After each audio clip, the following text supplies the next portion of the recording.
19 પ્રેમની સત્તા વર્ણવું છું। ગાંધીજીના અંતરની અભિવ્યક્તિ આશ્રમો દ્વારા તો તેમની બાહ્યાભિવ્યક્તિ એમના પત્ર પત્રિકાઓ દ્વારા થતી। જો કે એમના વ્યક્તિત્વમાં જેવો બાહ્યાભ્યંતર સમન્વય હતો તેવો સમન્વય આ બંને ક્ષેત્રોમાં પણ દેખાઈ આવતો। એટલે કે સામાન્ય રીતે ગાંધીજીના ચિત્તશુદ્ધિ અને ગુણવિકાસ અંગેના પ્રયોગો આશ્રમોમાં થતા અને સમાજ, દેશ કે દુનિયાના પ્રશ્નો અંગેના તેમના વિચારો એમના સામયિકોમાં જોવા મળતા। પણ આફ્રિકા કે હિંદમાં એમનો કોઈ એવો આશ્રમ નહોતો કે જ્યાં કાર્યકર્તાના વિકાસની સાથે દેશના કોયડાઓનો સમન્વય ન સધાયો હોય, અને ગાંધીજીની કોઈ પત્રિકા એવી નહોતી કે જેમાં એમનું અંતરનિરીક્ષણ જોવા ન મળતું હોય। આમ આંતરબાહ્ય બંને ક્ષેત્રોમાં અભેદ એ જ ગાંધીજીની મુખ્ય લાક્ષણિકતા ગણાવી શકાય। સામાજિક કાર્યમાં પ્રવેશ કરતાની સાથે જ ગાંધીજીને પોતાના વિચારો તથા કાર્યક્રમને જાહેર જનતા આગળ મૂકવા સારું કોઈને કોઈ માધ્યમની જરૂર પડી હતી। શરૂઆતમાં તેઓ છાપાનોજોગ પત્રો લખી અથવા કોઈ વાર નિવેદનો બહાર પાડીને એ જરૂરિયાત પૂરી કરતા। પણ જેમ જેમ એમની પ્રવૃત્તિઓ વધતી ગઈ તેમ એમને પોતાના આગવા મુખપત્રની જરૂરિયાત લાગવા માંડી। એ જરૂરિયાતમાંથી શરૂ થયું ઇન્ડિયન ઓપિનિયન નામનું પત્ર, જેના લખાણો આજે 80 વર્ષ પછી પણ અહિંસાના અભ્યાસીને સારું ઉપયોગી સિદ્ધ થાય છે। ઇન્ડિયન ઓપિનિયન વિશેના ગાંધીજીના નીચેના વાક્યો તેમના દરેક કાર્યની આંતરબાહ્ય અભિન્નતાના દ્યોતક છે। મારે હસ્તક હતું ત્યાં સુધીમાં એમાં થયેલા ફેરફારો મારી જિંદગીના ફેરફારો સૂચવનારા હતા। એક પણ શબ્દ મેં વગર વિચાર્યે, વગર તોડ્યે લખ્યો હોય એવું મને યાદ નથી। મારે સારું એ છાપું સંયમની તાલીમ થઈ પડ્યું હતું। મિત્રોને સારું મારા વિચારો જાણવાનું વાહન થઈ પડ્યું હતું। એ છાપા વિના સત્યાગ્રહની લડત ન ચાલી શકત। 1. ભારતમાં આવતાની સાથે જ ગાંધીજીએ કોઈ સામયિક શરૂ કર્યું નહોતું, કારણ છાપા ચલાવવા એ તેમનો વ્યવસાય નહોતો। પણ પરિસ્થિતિની જરૂરિયાતમાંથી પત્રકારત્વ એમની પાસે આવી પૂગ્યું। શરૂઆતમાં તો અવારનવાર કોઈને કોઈ ચાલુ છાપાઓમાં પત્ર, નિવેદન કે લેખ આપીને થઈ। આપણે જે ગાળાનો વિચાર કરી રહ્યા છીએ તે અરસામાં મુંબઈનું બોમ્બે ક્રોનિકલ છાપું રાષ્ટ્રીય આંદોલનનું સમર્થક છાપું ગણાતું। તેના અંગ્રેજ તંત્રી મી. બેન્જામિન જી. હોર્નીમેન ભારતના સમર્થક હતા। તેમને અને તેમના છાપાને હોમરૂલ લીગ સાથે સહાનુભૂતિ હતી અને લીગના અનેક કાર્યક્રમોમાં તેઓ જાહેર રીતે ભળતા પણ ખરા। રોલેટ કાયદા સામે પ્રચંડપણે ઝુંબેશ ચલાવીને તેમણે હિન્દીઓમાં લોકપ્રિયતા મેળવી હતી અને અંગ્રેજ શાસકોના તેઓ અકારા બની ગયા હતા।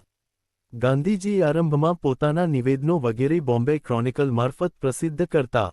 હોર્નીમેનના આકરા લખાણોથી સરકાર આકળી થઈ ગઈ હતી, પણ તેમની લોકપ્રિયતા જોતાં તેમના ઉપર જાહેરમાં કામ ચલાવવાની તેની હિંમત ચાલતી નહોતી, તેથી તેમને રાતોરાત છાનામાના લઈ જઈ સ્ટીમરમાં બેસાડીને દેશપાર કરવામાં આવ્યા। બોમ્બે ક્રોનિકલની છાયા નીચે યંગ ઇન્ડિયા નામનું છાપું નીકળ્યું। તેની દેખરેખ રાખનાર શ્રી ઉમર સોબાની અને શ્રી શંકરલાલ બેન્કર હોમરૂલ લીગની મુંબઈની શાખાના આગેવાનો હતા। મહાદેવભાઈના વિદ્યાર્થીકાળના જીગરી દોસ્ત શ્રી સૈયદ અબ્દુલ્લા બ્રેલવી હોર્નીમેનના દેશનિકાલ પછી બોમ્બે ક્રોનિકલના તંત્રી બન્યા, પણ તેમને પણ છાપું ચલાવવામાં સરકાર દ્વારા રોજને રોજ કાનિકને કાનિક કનડગત કરવામાં આવતી। થોડા વખતમાં બોમ્બે ક્રોનિકલ બંધ કરવામાં આવ્યું। આવી હાલત જોતાં શ્રી બેન્કર અને સોબાનીએ કમસે કમ યંગ ઇન્ડિયાનો વહીવટ ગાંધીજીએ સંભાળી લેવો એવો આગ્રહ કર્યો। હોર્નીમેનના ગયા પછી ક્રોનિકલમાં ગાંધીજી એમે વધુ ધ્યાન રાખતા હતા। તેઓ પોતે પણ પોતાના વિચારો નિયમિત રીતે લોકો આગળ પહોંચાડવા સારું કોઈક મુખપત્ર ચલાવવાના વિચારમાં જ હતા। અંતે તેમણે યંગ ઇન્ડિયાના પ્રકાશનની જવાબદારી સ્વીકારી। 26મી એપ્રિલ 1919ને રોજ હોર્નીમેનને દેશ છોડી જવાનો હુકમ અપાયો। 7મી મેને દિવસે યંગ ઇન્ડિયાનું ગાંધીજીની દેખરેખ હેઠળનું નવું સંસ્કરણ મુંબઈથી નીકળ્યું। દર બુધ અને શનિવારે તે પ્રગટ થવા લાગ્યું। આ વ્યવસ્થામાં સ્વાભાવિક રીતે જ દેખરેખ અને માર્ગદર્શન ગાંધીજીનું હતું, પણ મહેનત તો મહાદેવભાઈની જ હોય ને। મેથી ઓક્ટોબર સુધી આ છાપું મુંબઈથી નીકળ્યું। તે ગાળામાં ભાતવાડીમાં ભાડાનું મકાન રાખીને મહાદેવભાઈને મુંબઈ આવીને રહેવું પડ્યું। થોડા વખતમાં બોમ્બે ક્રોનિકલ ફરી ચાલુ થયું એટલે યંગ ઇન્ડિયાને અઠવાડિક કરવામાં આવ્યું। ગાંધીજીને એકલી અંગ્રેજી ભાષાનું છાપું પોતાની પાસે હોય તે કેમ ચાલે? તેઓ તો પોતાના વિચારો લોક પાસે લોકભાષામાં પહોંચાડનારા રહ્યા। તેથી તેમણે થોડા વખતમાં જ અમદાવાદથી એક ગુજરાતી અઠવાડિક પણ કાઢવાનું નક્કી કર્યું। આ છાપું પણ એમ તો યંગ ઇન્ડિયાની માફક બેન્કર, સોબાની વગેરે મિત્રોના વહીવટ હેઠળ હતું। તે નવજીવન એન સત્ય નામનું માસિક હતું, જેને શ્રી ઇન્દુલાલ યાજ્ઞિક ચલાવતા હતા. પેલા મિત્રોએ તે માસિક ગાંધીજીને સોંપ્યું. ગાંધીજીએ માસિકને સાપ્તાહિક બનાવ્યું અને તેનું નામ ટૂંકાવીને નવજીવન રાખ્યું. 1919ના સપ્ટેમ્બર માસની 7મી તારીખથી ગાંધીજીના તંત્રીપણા હેઠળ નવજીવન સાપ્તાહિક અમદાવાદથી નીકળવા લાગ્યું. નવજીવન અને યંગ ઇન્ડિયા બંને સાપ્તાહિકો જ્યારથી ગાંધીજીના વહીવટ નીચે આવ્યા ત્યારથી તે પ્રગટ કરવા પાછળ મહાદેવભાઈનો અથાગ પરિશ્રમ કામ લાગતો. તે શરૂ થતાની સાથે અગાઉ નવજીવન એન સત્ય માસિકને અનામત ન લેવા વગેરેની જે છૂટ આપવામાં આવી હતી તે સરકારે પાછી ખેંચી લીધી. જાણે કે ગાંધીજીએ તંત્રીપણું લીધું એટલાથી જ નવજીવન છૂટ ખોઈ બેઠું. પણ સરકાર નવજીવન વિશે જેટલી ચિંતિત હતી તેટલી જ જનતા એને વિશે ઉત્સુક હતી.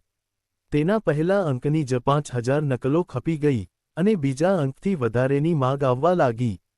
યંગ ઇન્ડિયા મુંબઈથી અને નવજીવન અમદાવાદથી નીકળતું ત્યારે શરૂઆતમાં તો મહાદેવભાઈની દોડાદોડી અમદાવાદ મુંબઈ વચ્ચે ચાલતી. સ્વામી આનંદનો ધરખમ ટેકો મળ્યો તેને લીધે જ મહાદેવભાઈ મુંબઈ જઈને યંગ ઇન્ડિયાનું તંત્ર સંભાળવાનું વિચારી શક્યા. પણ સદભાગ્યે તેમને મુંબઈ જાજુ રહેવાનું થયું નહીં. નવજીવન શરૂ થયું ત્યાર પછી 8મી ઓક્ટોબરથી યંગ ઇન્ડિયાને પણ અઠવાડિક બનાવીને તેને અમદાવાદથી બહાર પાડવાનો નિર્ણય થયો. ત્યાર સુધીમાં નવજીવનનું પોતાનું પ્રેસ થઈ ચૂક્યું હતું. પોતાનો સ્વતંત્ર પ્રેસ વસાવવા અંગે ગાંધીજીએ લખ્યું છે, આવા છાપાને સ્વતંત્ર છાપખાનું જોઈએ, એ તો મેં ઇન્ડિયન ઓપિનિયનને વિશે જ અનુભવ્યું હતું. વળી અહીંના એક વખતના કાયદા એવા હતા કે મારે જે વિચારો પ્રગટ કરવા હોય તે વ્યાપારી દૃષ્ટિએ ચાલતા છાપખાનાવાળા છાપતા સંકોચાય. એ પણ છાપખાનું વસાવવાનું પ્રબળ કારણ હતું. 2. યંગ ઇન્ડિયા અને નવજીવન દ્વારા મહાદેવભાઈએ પત્રકારત્વમાં પ્રવેશ કર્યો. પોતાની અસાધારણ પ્રતિભા અને અથાગ મહેનત તથા ગાંધીજીના વિચારો તથા જીવનની ઉદાત્તતાના સ્પર્શથી આગળ જતા મહાદેવભાઈ દેશના એક ઉત્તમ પત્રકાર તરીકે જાણીતા થયા. આ છાપાનો ચલાવવા પાછળ ગાંધીજીનો મુખ્ય આશય જીવન અંગેના, રાષ્ટ્ર અંગેના તથા આખી સભ્યતા અંગેના પોતાના વિચારોને દેશ અને દુનિયા આગળ મૂકવા એ હતા. આ વિચારોમાં કેટલાક સ્થાયી મહત્વના હતા અને કેટલાક સમય પર પરિસ્થિતિમાંથી ઉદ્ભવતા સામયિક મહત્વના હતા. બંનેનો વિવેક કરી દરેક અંકની જરૂરિયાત મુજબ તેને ઓછાવત્તા પ્રમાણમાં એના મહત્વ મુજબ યોગ્ય સ્થાન આપવાનું કામ મહાદેવભાઈ, સ્વામી આનંદ કે જુદે જુદે સમયે મુદ્રણાલય સાથે સંકળાયેલા લોકોનું હતું. આ ઉપરાંત શરૂઆતથી જ આ છાપાઓમાં પોતાની નોંધો કે લેખો આપવાની જવાબદારી પણ મહાદેવભાઈની રહેતી.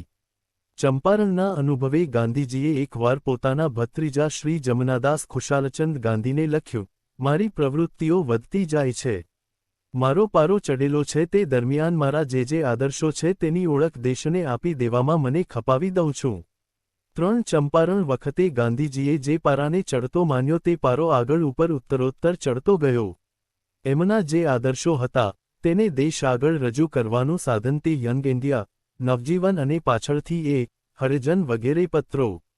દેશ અને દુનિયાને જો કોઈ એક ભેટવસ્તુ ગાંધીજી આપતા ગયા હોય તો તે સત્યાગ્રહ. આ સત્યાગ્રહના વિવિધ પાસાં સમજાવતા તેઓ કદી થાકતા નહોતા અને પોતાની ઢબે એનું વર્ણન, સ્પષ્ટીકરણ કે ભાષ્ય કરતા મહાદેવભાઈ કદી થાકતા નહોતા. ગાંધીજી કહેતા કે સત્યાગ્રહનો હેતુ લોકોને હિંમતવાન અને સ્વતંત્ર બનાવવાનો છે.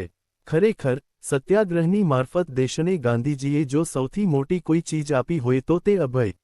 મહાદેવભાઈને યંગ ઇન્ડિયા અને નવજીવનના કામમાં જાણે કે પોતાનું જીવનકાર્ય પાર પાડવાનું મુખ્ય સાધન મળી ગયું. કોઈકે એકવાર ગાંધીજીને એક લાંબા કાગળમાં લખ્યું, તમારી પાસે રહેનારા તમારી સ્તુતિ અને કીર્તનથી નવજીવન ભરે એ તમે કેમ સાંખી શકો? અમારે તો ઉપદેશ જોઈએ, તમારા કીર્તનના ટાયલા નથી સાંભળવા. મહાદેવભાઈ એ કાગળ વાંચીને ગાંધીજી આગળ ખૂબ રોયા. શુભ હેતુને પણ લોકો આમ વગોવે? એમણે ગાંધીજીને કહ્યું, મારા લખાણથી તમને ઝાંક પાવે તો હું લવાનું બંધ કરું. ગાંધીજીએ કહ્યું, મને કશું એવું નથી લાગતું. તમે જેમ લખો છો તેમ લખો. આરોપો તો લોકો કર્યા જ કરવાના. આપણે સૌને શી રીતે રાજી રાખીએ? મહાદેવભાઈ વલ્લભભાઈને ઉદ્દેશીને લખેલા એક પત્રમાં આનો ઉલ્લેખ કરી પૂછે છે, માણસો બાપુ વિશે બધું જાણવાને આતુર હોય છે, તો હું તે વિશે ન લખું? ઝઘડાઓ વિશે લખું, શાસ્ત્ર ચર્ચા કરું, અને હું કોની સ્તુતિ કરું છું? હું તો પ્રેમની સત્તા વર્ણવું છું. તમને મારા લખાણમાં કાંઈ માઠું લાગતું હોય તો જણાવજો. 4. ગાંધીજીના ટેકાથી લખવા અંગે સંકોચ જતાં વાર ન લાગી. ટૂંક અરસામાં તો મહાદેવભાઈના લેખોની લોકો ઉત્સુકતાપૂર્વક રાહ જોવા લાગ્યા. અસહકાર આંદોલનને લીધે એમએ નવજીવન અને યંગ ઇન્ડિયાની માગણી ખૂબ હતી. ગાંધીજીના લેખો દેશના પત્રકારત્વમાં એક વિશિષ્ટ ભાત પાડતા. મહાદેવની કલમે ગાંધીજીના છાપાનોને વિશેષોપ આપ્યો. આખા દેશમાં ગાંધીજી સાથે ફરવાને લીધે દેશનેતાઓને મહાદેવભાઈ સાથે ઓળખાણ થઈ ગઈ. ગાંધીજીને આવા યોગ્ય સચિવ મળી ગયા એ જોઈને નેતાઓ પૈકી 2 વડીલોને થોડો લોભ પણ થયેલો. દેશબંધુ ચિત્તરંજન દાસ અને પંડિત મોતીલાલ નહેરુ બંને ગાંધીજી પાસે મહાદેવભાઈની સેવાઓની માગણી કરી ચૂક્યા હતા. ગાંધીજી પણ માનતા હતા કે મહાદેવને થોડો વખત બહાર જઈને બીજા વાતાવરણમાં પોતાનું આલંબન લીધા વિના સ્વતંત્રપણે કામ કરવાથી તેમની યોગ્યતા વધશે. મોતીલાલજીએ અલાહાબાદમાં 5 ફેબ્રુઆરી 1919થી એ નામનું એક અંગ્રેજી છાપું શરૂ કરેલું. મોટા નેતાઓ પોતપોતાના વિચારોનું પ્રતિપાદન કરવા સારું પોતાનું છાપું ચલાવે એ પરંપરા ત્યારે શરૂ થઈ ચૂકેલી હતી. મોતીલાલજી તે છાપું સૈયદ હુસૈન નામના એક સજ્જનના તંત્રીપણા હેઠળ ચલાવતા હતા.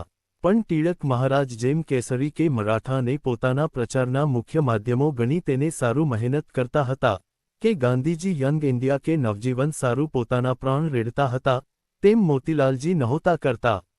તેઓ તંત્રીઓ પાસે કામ લેતા.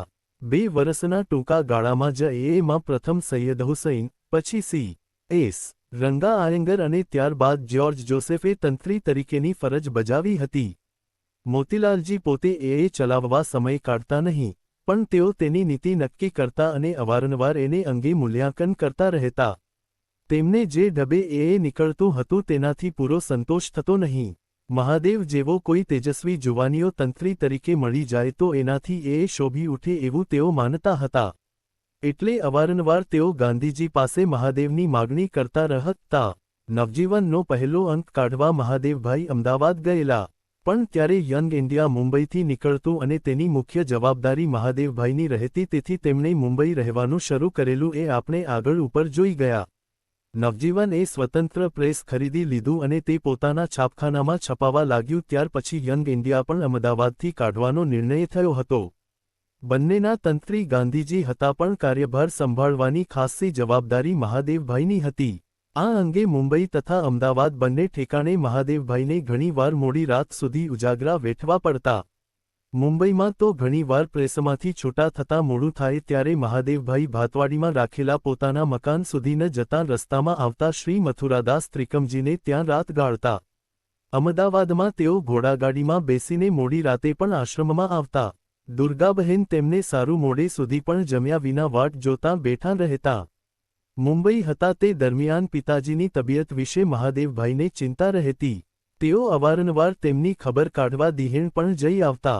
પણ માથે ચિંતા ઉપરાંત છાપું કાઢવાનો ભાર, તેથી તેમની પોતાની તબિયત ઉપર પણ એની અસર જણાઈ. ગાંધીજીએ પણ 1-2 વાર તબિયત જાળવવાની ચેતવણી આપેલી. 1919ના અંતમાં મહાદેવભાઈ માંદા પડ્યા. પાછળથી તે માંદગી ટાઇફોઇડની હતી એમ જાણ થઈ. એ આપણે આગળ ઉપર જોઈ ગયા છીએ. આ છાપાનોને નિમિત્તે મહાદેવભાઈને કેટલીકવાર ગાંધીજીથી જુદા રહેવાનું થતું.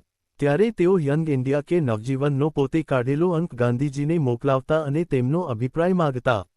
નવજીવનનો જે કોઈ અંક ગાંધીજી એકલા કાઢે તો તેઓ પણ એવા અંકો અંગે મહાદેવભાઈની ટીકાટિપ્પણીની અપેક્ષા રાખતા. યંગ ઇન્ડિયાથી માંડીને હરિજન સુધી જ્યારે પણ સાથે રહીને અંક કાઢ્યો છે ત્યારે બંને પોતપોતાના લેખો છાપતા પહેલાં બીજાને જોવા આપીને છેવટની સંમતિ મેળવતા. જૂન 1919માં યંગ ઇન્ડિયાનો એવો અંક મોકલતા મહાદેવભાઈ ગાંધીજીને લખે છે, યંગ ઇન્ડિયા મોકલું છું. અંદર ગાડા ખામીઓ જોઉં છું. 3 હાથે થયેલ કામને લીધે ઘણી છે. રાત્રે જઈને ખાસ કરીને લીડરો અને કેટલોક ભાગ તો હું જોઈ ગયો. મુખ્ય લીડર, સ્વદેશી, માં કેટલીક ક્ષમ્ય અને કેટલીક અક્ષમ્ય ભૂલો રહી ગયેલી મેં જોઈ. પટવર્ધને ફાઇનલ કરીને આપી દીધેલા એટલે પ્રેસવાળા ગણગણવા લાગ્યા, પણ સુધારા કર્યા. તદ્દન નવા માણસને બધું નહીં સોંપી શકાય એમ આ બતાવે છે. 6. ગાંધીજી કદાચ પકડાઈ પણ જાય એમ માની મહાદેવભાઈ આગળ લખે છે. અને હવે પંજાબના સવાલ પર આવું છું. હું અંદર ઇન્ટરેસ્ટેડ પાર્ટી, હિત ધરાવતો પક્ષ છું એટલે મારાથી કેમ બોલાય? અત્યાર સુધી એ જ લાગણીથી હું ચૂપ રહ્યો છું, પણ એ સવાલનો ફડચો આપ કરવામાં જ હશો, અને રખેને મને અન્યાય થઈ જાય એમ માનીને 2 શબ્દ લખું છું. આપને કોઈ માણસ રાખવાની રજા મળે તો આપે મને જ લઈ લેવો જોઈએ એમ કહેવાના પાર વિનાના મારી પાસે કારણો છે. એમાંના ઘણા કારણો આપની કલ્પનામાં હશે, પણ એક જ કારણ જે આપના ખ્યાલમાં નહીં હોય તે આગળ ધરું છું. આપની સાથે રહ્યો ત્યારથી મારા શરીરનો ઠીક ખર્ચ કર્યો છે એમ મને લાગે છે. તેમ થવાનું એક કારણ મારી ભૂલ અને બીજું કારણ મારી હોંશ. મને પણ જરાક આરામની જરૂર છે, આપને તો છે જ, અને જેલ સિવાય આપણે માટે બીજે ક્યાં આરામ છે? શંકરલાલ બેન્કરની આગળ મારે વિશે ઘટતું અઘટતું કેટલુંક આપ બોલ્યા તેમાં એક વસ્તુ તદ્દન સાચી કહેલી, અને તે એ જ કે હું મહાદેવને યંગ ઇન્ડિયામાં એકલો કામ કરવા દઉં તો એ જરૂર મરી જાય.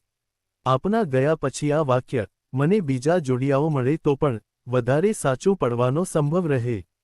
મથુરાદાસ સવારે કહેતા કે ગઈ રાતે તમે ઊંઘમાં બોલતા હતા કે બરોબર પ્રૂફ સુધારો, ભૂલ ન રહે ઇત્યાદિ. યંગ ઇન્ડિયાથી બહાર આપના વિના રહેવું મને અસહ્ય થઈ પડશે. જેલના અનુભવો પણ જબ્બર છે. એ અનુભવો આપની સાથે મેળવવાનો મારો પ્રિવિલેજ વિશેષાધિકાર છે એમ હું માનું છું. મારી ભૂલ થતી હોય એવો સંભવ છે, પણ આપ આ બધી વાતો વિચારશો એવી વિનંતી છે. 6. જેલમાં જવાનો વારો તરત આવી પહોંચશે એમ જણાયું. અમદાવાદના કેટલાક વકીલોએ સત્યાગ્રહની પ્રતિજ્ઞા ઉપર સહીઓ કરી હતી. અમદાવાદના ડિસ્ટ્રિક્ટ જજે આ અંગે કાંઈ કરવા જેવું છે કે નહીં એમ પૂછાવતો પત્ર મુંબઈની હાઈકોર્ટને લખ્યો. તે યંગ ઇન્ડિયાના તા. 6-8-19ના અંકમાં છાપવામાં આવ્યો, અને એ જ અંકમાં શેકિંગ સિવિલ રેઝિસ્ટર્સ નામનો ગાંધીજીનો એક લેખ પણ છપાયો. આ બંને ગુનાઓ માટે માફી માગવા તંત્રી તરીકે ગાંધીજી અને પ્રકાશક તરીકે મહાદેવભાઈને હાઈકોર્ટે સૂચના કરી. પણ બંનેએ એ સૂચનાને અવગણી. તેથી બંને પર કોર્ટના તિરસ્કારની ફરિયાદ મૂકવામાં આવી. આ નિમિત્તે કદાચ બંનેને થોડી ઘણી જેલ ભોગવવી પડશે એવી આશા જાગેલી, પણ હાઈકોર્ટે માત્ર ઠપકો આપીને જતા કર્યા. 7. નવજીવનના 7-9-19ના પહેલા જ અંકમાં ગાંધીજીએ આગ્રહ કરીને દુર્ગાબહેન અને મણિબહેન પરીખના લેખો છાપ્યા. ગાંધીજીએ પોતાના સાપ્તાહિકના પહેલા જ અંકમાં સાવ ઓછું ભણેલી બહેનોના લેખો લઈને એક પરાક્રમ જ કર્યું. બહેનો ભણી ભલે ઓછું હોય, પણ અનુભવમાં એ પુરુષોથી જરાય ઓછી નથી, તથા અનુભવને આધારે ઘડાયેલું સાહિત્ય એ લલિત સાહિત્યની બરાબરી કરી શકે એ વાતની ખાતરી ગાંધીજીએ ભારતમાં પોતે શરૂ કરેલા પહેલા પત્રના પહેલા અંકમાં જ કરાવી. આનાથી બહેનોનો આત્મવિશ્વાસ પણ વધ્યો હશે. આ બાબત મણિબહેનનું મંતવ્ય જેટલું સરળ છે તેટલું જ તે ચોટડુક પણ છે.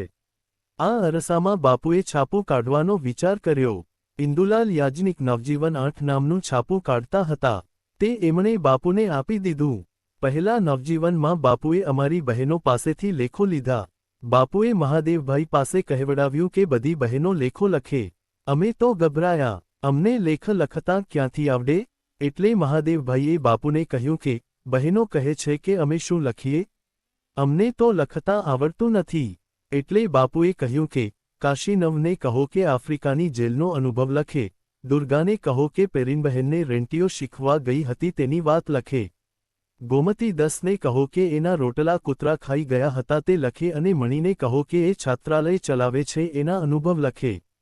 હું બધું સુધારી આપીશ. આમ કરીને બાપુએ અમને લખવા માટે તૈયાર કર્યા. એમણે સુધાર્યું ને નવજીવનનો અંક તૈયાર કર્યો. ગાંધીજીએ તો નવજીવન વિશે મહાદેવની ટીકા માગી જ હતી. પહેલા અંકે જ મહાદેવે ટીકા કરી, જેને ગાંધીજીએ આવકારી. તમારો કાગળ, ટીકા વગેરે પહોંચ્યા. દુર્ગા પછી ગૌરી તો મને પણ ખટક્યું, પણ લખાઈ ગયું ને મેં તો છાપામાં જોયું એટલે જ સૂઝ્યું. મણી પછી ગૌરી કરી છેકી નાખ્યું. દુર્ગા મહાદેવ શોભ્યું નહીં, પણ આપણે શોભાનો વિચાર ન કરી શકીએ એમ હું માનું છું. બાકીની કેટલીક ખામીઓ તમે બતાવી છે તે દૂર થઈ શકતી હતી. ભાઈ ઇન્દુલાલને પછી વંચાવી છે. 11. બીજા જ અંક પછી ગાંધીજી ટીકાની પાછી ઉઘરાણી કરે છે. નવજીવન ઉપરની ટીકા તમારે મોકલવી જોઈતી જ હતી. દરેક અંકની મોકલવી જ. હું માંદો હોઉં કે સાજો, જ્યાં સુધી નવજીવનનું તંત્રીપણું ડહોળું ત્યાં સુધી ટીકા મેળવ્યા વગર કેમ ચાલે? 12. મહાદેવના જીવનનો મૂળ રસ તો સ્વાર્પણનો. એને અંગે ગાંધીજી સાથે અવારનવાર પત્રો દ્વારા પણ સંવાદ ચાલતો. બિહારમાં ગયાથી 13મી ઓગસ્ટ 1921ને રોજ ગાંધીજીએ એક પત્ર લખ્યો છે. મૂળ અલાહાબાદથી લખેલ મહાદેવના જે પત્રના જવાબમાં તે લખાયેલો છે તે અત્યારે ઉપલબ્ધ નથી. પરંતુ નીચેના જવાબ ઉપરથી પણ એની કલ્પના આવે તેમ છે. સ્વર્પણમાં ઉત્પન્ન કરવાની શક્તિ જતી નથી, ન જવી જોઈએ. સ્વર્પણનો અર્થ એટલો જ છે કે મનુષ્ય પોતાની તુચ્છતા સમજે છે ને તેથી જેની ઉપર પોતાનો ભરોસો છે તેનો આધાર લે છે. શંકાશીલ હોય ત્યારે પોતાનો કક્કો ખરો રાખવાને બદલે પોતાના સામાનો ખરો થવા દે છે. અર્જુને કૃષ્ણને ખીજવવામાં મણા ન રાખી. કાચબો ભક્ત હતો. કાચબીએ છેલ્લી ઘડી સુધી ઈશ્વરનું નામ લીધું. શબ્દ ઉકળતો નથી તેને સલાહ દેનારાને હળદૂત કરી કાઢી મૂક્યા પણ ઈશ્વરની સાથે તો તકરાર કર્યા જ કરી. સ્વર્પણનો અર્થ એ નથી કે વિચારશક્તિને ખોવી. શુદ્ધ સ્વર્પણ મંદતા નથી, તીવ્રતા છે. છેવટનો આધાર તો છે જ એમ જાણી મનુષ્ય હજારો અખતરા મર્યાદામાં રહીને કર્યા જ કરે છે. પણ તે બધામાં નમ્રતા હોય છે, જ્ઞાન હોય છે, વિવેક હોય છે. મગનલાલનું સ્વર્પણ હું ભારે ગણું છું, પણ વિચારશક્તિ તેણે કદી છોડી નથી. તમારું કામ જ નોખું છે, તમારામાં સાહસની ખામી છે એટલે આધાર મળીએ સાહસને જ ખોઈ બેસો છો. ઘણું વાંચવાથી તમારી ઉન્નત શક્તિ મંદ થઈ છે તેથી જ તમે આસિસ્ટન્ટ થવા ઈચ્છો છો. માણસ સ્વતંત્ર કામ કરવા ઈચ્છતો છતાં અતિ નમ્ર હોઈ શકે. 13. વાચકને સમજાયું હશે કે આ પત્રનો સંદર્ભ શો છે. ગાંધીજીએ મોતીલાલજીની માગણીને સ્વીકારી મહાદેવને એ છાપું ચલાવવા સારું અલાહાબાદ મોકલ્યા છે. મહાદેવ ગાંધીજીની પડખે રહેવા ઈચ્છે છે. ગાંધીજી આગળ જતાં એ જ કાગળમાં કહે છે, તમે જે દૃષ્ટિએ મારી સાથે રહેવાનું ઈચ્છી રહ્યા છો એ નિર્મળ છે, પણ ભૂલભરેલી છે. તમે તો કેવળ પશ્ચિમનું અનુકરણ ઈચ્છ્યું. જો મારા કામની નોંધ રહી જાય એટલા ઈરાદાથી હું કોઈને સાથે રાખ્યા જ કરું તો હું પોતે કૃત્રિમ બની જાઉં. સહેજે કોઈ રહેને અદૃશ્ય રીતે નોંધ લે એ એક વાતને ઈરાદાપૂર્વક બધી નોંધ રાખે એ બીજી. રામની નોંધ કોણે લીધી? ન લેવાઈ એથી કાંઈ હાનિ ન થઈ. જોનસનની ખૂબ લેવાઈ તેથી કંઈ જગતને અનન્ય લાભ થયો હોય એમ હું નથી જોતો. કેવળ સાહિત્યની દૃષ્ટિએ આપણે આ વસ્તુને જોતા જ નથી. પણ તમને હું હંમેશાને સારું મારી સાથે ઈચ્છું ખરો. તમારી ગ્રહણ શક્તિને તૈયારી સરસ છે. તેથી તમે મારી બધી વસ્તુ જાણી લો એમ ઈચ્છું છું. મારામાં વિચારો ઘણા ભર્યા છે, પણ તે પ્રસંગોપાત જ નીકળે છે. કેટલીક સૂક્ષ્મતા કોઈ જોઈ નથી શકતું. વસંતરામ શાસ્ત્રીના કાગળ ઉપરની મારી નિર્મળ ટીકા ન કાકા સમજ્યા, ન સ્વામી સમજ્યા. તમે તેઓના કરતાં કંઈક વિશેષ સમજ્યા. એ ટીકામાં મારી મૃદુતા રહેલી તે ન જોવાઈ તેથી તમારા જેવું માણસ હંમેશા મારી સાથે હોય તો છેવટે મારું કામ ઉપાડી શકે એવો લોભ રહી જાય છે. તમને હજુ ખાસ એક જ કામમાં રોકી લેવાની ઈચ્છા નથી થતી, પણ તમારી પાસે અનુભવો લેવરાવવા. વળી તમે જેઓને હું ઓળખું તે બધાના પ્રસંગમાં આવી જાઓ તો ભવિષ્યની પ્રવૃત્તિઓ સહેલાઈથી ચાલે. 13. આ પત્ર પરથી સ્પષ્ટ છે કે ગાંધીજીએ મહાદેવભાઈને મોતીલાલજી પાસે મોકલ્યા તે કાયમને માટે નહોતા મોકલ્યા. મોતીલાલજી જેવા એક બુઝુર્ગ નેતા જો અસહકાર આંદોલન પાછળ શક્તિ લગાડે તો સ્વરાજ્ય માટેની અહિંસક લડાઈને મોટું બળ મળે. એ મેળવવા સારું ગાંધીજી પોતાના સૌથી ઉપયોગી થતા સાથીને પણ થોડા સમય પૂરતા એમને સોંપવા તૈયાર હતા. બીજી તરફથી એમની એ પણ ગણતરી હતી કે મહાદેવ જે થોડો સમય સ્વતંત્રપણે, કોઈનો આધાર લીધા વિના, કામ કરશે તો એની શક્તિ વધુ ખીલશે, અને તેથી પોતે એમને માટે જે કામ વિચારે છે તેને સારું વધુ યોગ્ય થઈને પાછા આવશે. એ કામ અંગે પણ એમની ધારણા સ્પષ્ટ હતી કે તેઓ માત્ર પોતાના વચનોની નોંધ રખાવવા નહોતા ઈચ્છતા, પણ જતે દિવસે પોતાને જે દુનિયાને આપવાનું છે એમ માનતા હતા, તે ખૂબ સમજીકરીને સારી રીતે દુનિયા આગળ રજૂ થાય એમ ઈચ્છતા હતા. અલાહાબાદ જઈને એનું કામ સંભાળ્યા પછી પણ મહાદેવ આ કામને પોતાનો સ્વધર્મ માની નહોતા શક્યા. એ નિર્ણય થોડા સમય બાદ થવાનો હતો, પણ ત્યાર સુધીમાં ગાંધીજી બધી બાજુથી તેમને સ્વધર્મ સમજાવવા પ્રયત્ન કરતા હતા. પોતાને બીજા સહાયક તત્કાળ પૂરતા મળી રહેવાના છે એ જણાવ્યા જ પત્રમાં ગાંધીજી આગળ ચલાવે છે. તમે ત્યાંથી નવરા થાઓ ત્યારે જોડાઈ જશો એ ઠીક થશે. તમે પોતે જ યંગ ઇન્ડિયામાં પડી તેને સ્વતંત્ર રીતે ખીલવવાનો ઈરાદો રાખો તો મને હરકત નથી. પણ હું તો માનું જ છું કે મારા જવા પછી યંગ ઇન્ડિયા અનાવશ્યક હશે. કદાચ તમારામાંના કોઈ એમ માનો કે મારો સંદેશો ખીલવ્યા કરશો તો તમે ચલાવશો. એમ થવાને સારું પણ તમારે રહેવાની જરૂર હું નથી જોતો. તેને બદલે હું એ જોઉં છું કે તમે અનુભવ લઈ પરિપક્વ થયા હશો ત્યારે યંગ ઇન્ડિયા આખું ચલાવવા વધારે કુશળ હશો. 14. પછી એ વિશે જવાહરલાલને વાત કરીને સંયુક્ત પ્રાંતોના જ કોઈ માણસને એ કામ સારું શોધી કાઢવાની સલાહ આપે છે. મોતીલાલજીએ ગાંધીજી પાસે મહાદેવભાઈની માગણી થોડા સમય માટે જ કરી હતી, પણ એમના જેવો ઉપયોગી માણસ મળી ગયો હોય તો કાયમને માટે રોકી લેવા કોણ ન ઈચ્છે? મહાદેવભાઈએ એ વાતની જાણ ગાંધીજીને કરી. એના જવાબમાં ગાંધીજીએ કહ્યું કે, મોતીલાલજી તો તમે રહો એ ઈચ્છે, પણ તમારી ઈચ્છા એ જ ખરી વાત સમજજો. તમને ત્યાં ઘણો પરિશ્રમ પડે અથવા તમારી તબિયત સારી ન રહે તો તમે ભાગજો. 15. મહાદેવભાઈએ વચ્ચે એમ સૂચવ્યું હતું કે મોતીલાલજી લાલા લજપતરાય પાસે શ્રી કે. સંતાનમની માગણી કરે. તેઓ ઘણો વખત પંજાબમાં રહ્યા હતા. વકીલાતનો ધંધો કરતા હતા. મહાદેવભાઈના સૂચન વિશે ગાંધીજીએ લખ્યું, એને કેમ કહી શકાય? એ તો લાલાજીના જમણા હાથ જેવા છે. મહાદેવે કાનિક સંકોચ સાથે શરમાતા પૂછાવ્યું, અને હું? તરત ગાંધીજીએ જવાબ આપ્યો, તમે તો મારું મગજ છો. કલકત્તા જતાં ટ્રેનમાંથી ગાંધીજીએ જ વાતના અનુસંધાનમાં લખે છે, માણસ જમણા હાથ કરતાં વિશેષ હોતા હશે કે? હું જો જમણો હાથ હોઉં તો? એ દુ:ખથી કે જ્ઞાનથી લખાયું હોય? જો દુ:ખથી લખ્યું હોય તો તમે મને સમજ્યા નથી.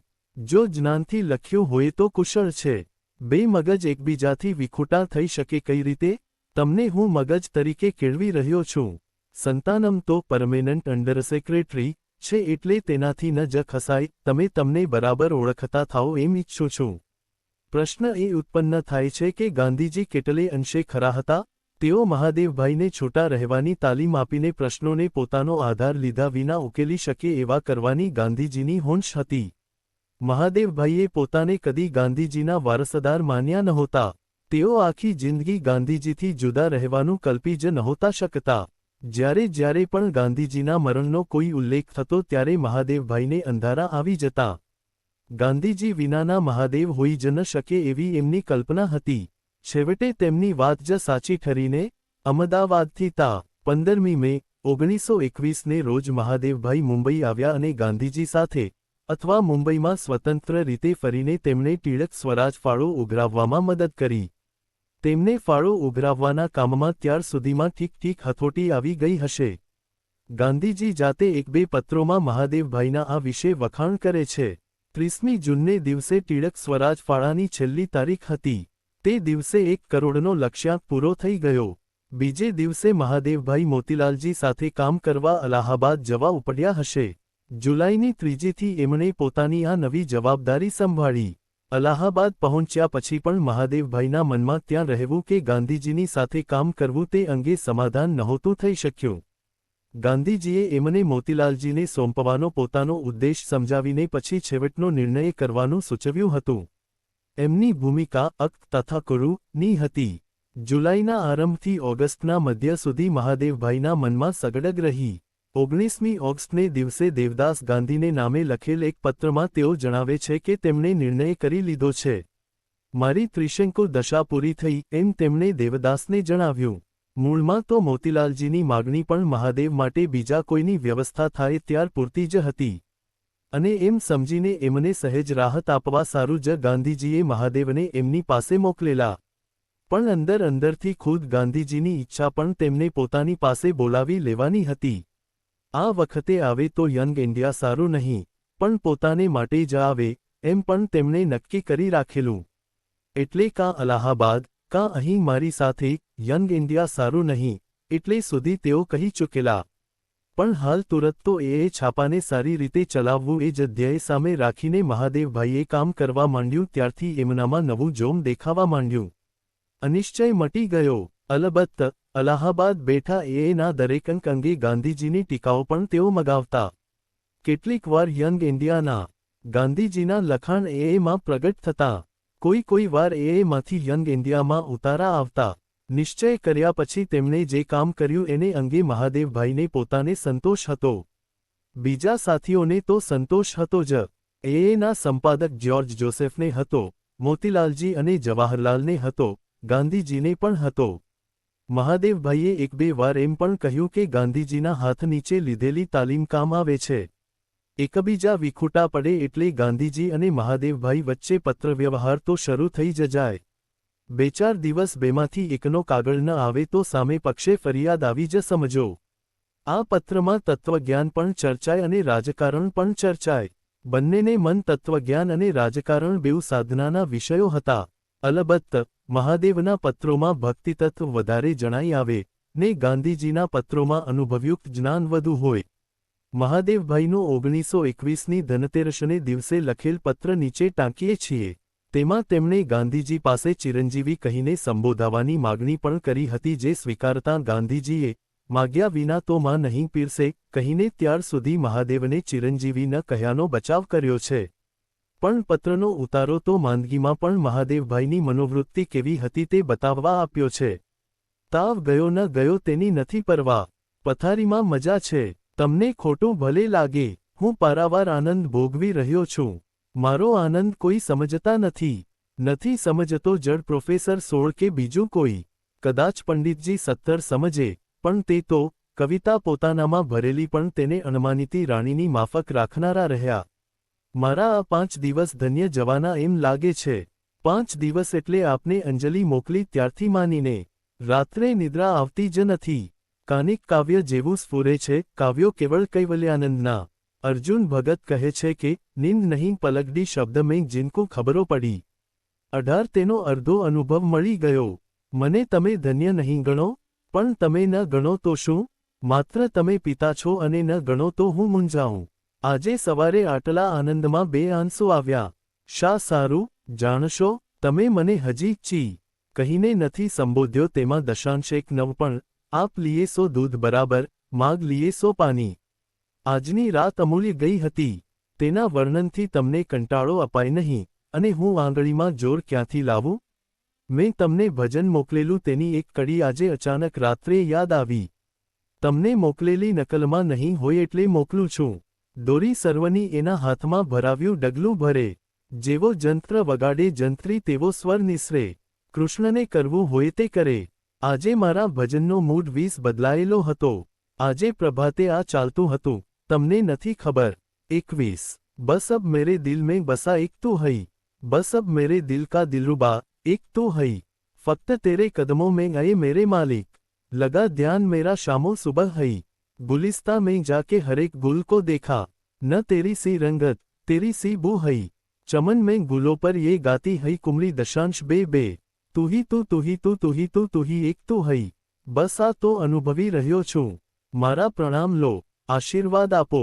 23 પોતાના સમવયસ્ક અથવા પોતાનાથી મોટેરા એવા આગેવાનો અંગે મહાદેવભાઈ સાથે ચર્ચા કરતાં ગાંધીજી ખૂબ સ્પષ્ટ વાત કહેતા. એક પત્રમાં તેઓ 2 વડીલો વિશે કહે છે. માલવીયાજી કે કવિમાં ઈર્ષ્યા હોય એ તો મને કલ્પનામાં નથી જ આવી શકતું. બંનેમાં ભીરુતા છે ને પોતાના વિચારો વિશે અભિમાન છે. જો સાથે ભીરુતા ન હોય તો અભિમાન સહી શકાય. જે દૃષ્ટિએ આપણે અસહયોગની ખામીઓ દરગુજર કરીએ તેમ તેઓ ન કરી શકે અને તેથી તેઓ સામે થાય. વળી મારા વિચારોની નવીનતા અને સાદાઈ તેમને ભ્રમિત પણ કરે છે. આથી વધારે તેઓને વિશે માનવું મને તો પાપરૂપ જ લાગે છે. બિપિનબાબુમાં 24 કે વિજયરાઘવાચારીમાં 25 તો બધુંય હોય. રમાકાંતને બાળક માનું છું. તેણે સ્વતંત્ર વિચાર રાખવાનો દાવો કરી વિરોધ કર્યો લાગે છે. આપણે તેનો વિચાર જ ન કરવો ને આપણું પત્રકાર તરીકે મધુર ટીકા કરવાનું કામ કરીએ જવું. એ કામ યંગ ઇન્ડિયામાં બહુ ન થઈ શકે પણ એમાં સુખેથી ખૂબીથી થાય. 26 સ્વરાજ પછી દેશ કેવો હશે તે વિશે કરેલી કલ્પના આજે બહુરાષ્ટ્રીય કંપનીઓનું ઘોડાપૂર આવ્યું છે ત્યારે કેવી લાગે છે. સ્વદેશી વિશે હું લોકોને ન સમજાવી શકું એ પણ મારી તપશ્ચર્યાની ખામી નહીં. સંપૂર્ણ તપસ્વી ન બોલતો છતાં પોતાની ભાવનાઓની અસર પાડે જ છે. કોઈ સાનમાં, કોઈ બોલીને, કોઈ લખીને સમજાવી શકે છે. એ બધાનો અર્થ શું? મારા દેખતા જ ખાદી પહેરનારા તપશ્ચર્યાને લીધે તેમ નથી કરતા, એ તો પ્રેમવશ કરે છે. ભવિષ્યમાં પણ સ્વતંત્ર હિન્દુસ્તાન કંઈ પોતાનું અનાજ બીજેથી મગાવશે? જો નહીં, તો કપડાં પણ નહીં મગાવે. કાંઈ આપણે વિલાયતથી પાણી અને દવા ભરી મગાવશું? આપણા દેશમાં જ્યારે કપાસ નહીં પાકે ત્યારે ધર્મ બદલાશે ખરો? ત્યારે આપણને મુલક છોડવો પડશે. 27 પણ ગાંધીજી અને મહાદેવભાઈ વચ્ચેના પત્રવ્યવહારમાં ઘણી વાર તો વ્યક્તિગત વિષયો જ ચર્ચાતા. એક 62 વર્ષે ગાંધીજી મહાદેવને આશીર્વાદ આપે છે. તમે નવા વર્ષમાં તંદુરસ્ત, મન દુરસ્ત અને દિલ દુરસ્ત રહો એ બંનેને આશીર્વાદ. મહાદેવભાઈએ જવાબમાં લખ્યું, આપના આશીર્વાદ માથે ચડાવું છું. જરા વિનોદ કરી લઉં. આપે તનદુરસ્ત, મનદુરસ્ત અને દિલદુરસ્ત એમ એલિટરેશન અનુપ્રાસ જાણી જોઈને કર્યું હોય એમ હું નથી કહેતો. પણ જરા આનંદમાં આવી જઈને લખી નાખ્યું છે. મને એ શબ્દો વાંચીને આપણા પંડિતમન્યોએ થોડા વર્ષો ઉપર એક મિથ્યાપ્રાય ચર્ચા ચલાવી હતી તે યાદ આવી અને હું ખડખડ હસ્યો. 28. એટલે ગાંધીજીનો બીજો કાગળ એનાથી શરૂ થાય છે. દિલ એટલે આત્મા, કેમ કે દિલ એટલે હૃદય. તનદુરસ્ત તો વપરાઈ ગયેલો શબ્દ છે. મારે લખવું હતું શરીરનું પણ એટલેથી જ મને સંતોષ થાય જ શાને? દેહનો ધર્મ કરીએ જ છૂટકો. ખાવાનું, નાહવાનું, ભિક્ષા માગતા ભ્રમણ કરવાનું કરાઈને માત્ર અન્ન મહેનતનો દ્વેષ? મનના યજ્ઞથી મનની, આત્માના યજ્ઞથી આત્માની ને દેહના યજ્ઞથી દેહની શુદ્ધિ થાય છે. દેહને જે અનાજ મળે છે તેનો બદલો માણસ મનનું કામ કરીને ન વાળી શકે. જ્યારે અનાજ મળવાની અપેક્ષા કર્યા વિના માણસ મજૂરી કરે ત્યારે તે યજ્ઞ છે. આ કાળે આ દેશે શરીરજ્ઞ રેંટિયાથી જ થાય, કેમ કે તેની ત્રુટિથી હિન્દુસ્તાનનું શરીર જીર્ણ થયું છે. જ્યારે હિન્દુસ્તાનમાં હવાપાણી બદલાઈને આપણી હાજતો બદલાય ત્યારે આપણે બીજો યજ્ઞ કરી શકીએ. જો આ દેશમાં પાણી મેળવવા હંમેશા કૂવા ખોદવા પડે તો કૂવા ખોદવાની ક્રિયાનો કંઈક અંશ યજ્ઞ બને. પણ જ્યાં સુધી તેવી સ્થિતિ હયાત હોય ત્યાં સુધી જેમ બ્રહ્મચર્ય ઇત્યાદિ આવશ્યક છે તેમ જ પેલો શરીરજ્ઞ આવશ્યક. માત્ર તે દેહનો જ ધર્મ હોય. જ્યારે દેહ ખાય નહીં ત્યારે તે યજ્ઞ ક્રિયામાંથી મુક્ત રહી શકે. પણ જેમ મારા જેવો પ્રાર્થના જે માનસિકને હાર્દિક ક્રિયા છે તે 24 કલાક કરે છે એમ માની કે પોતાને મનાવી સદાય અમુક વખત નથી રાખતો તેમ શરીરજ્ઞ શારીરિક ક્રિયા હોય કર્યા વિના પોતાને મનાવી શકતો જ નથી. ક્રિયા એકતાર થઈને ન કરી છેતરે એ જુદી વાત, પણ કરીએ તો છૂટકો જ. 28. ઓગસ્ટ 1920માં શરૂ થયેલું અસહકાર આંદોલન 1921ની આખર સુધીમાં તો ધમધમી ઉઠ્યું હતું. વિદ્યાર્થીઓ આખા દેશમાં હજારોની સંખ્યામાં કોલેજો છોડતા હતા. પ્રાંતે પ્રાંતે રાષ્ટ્રીય વિદ્યાલયો ખુલતા હતા. ધારાસભા અને વડી ધારાસભાના સભ્યો પોતાના સભ્યપદેથી રાજીનામા આપીને લડતમાં ઝુકાવતા હતા.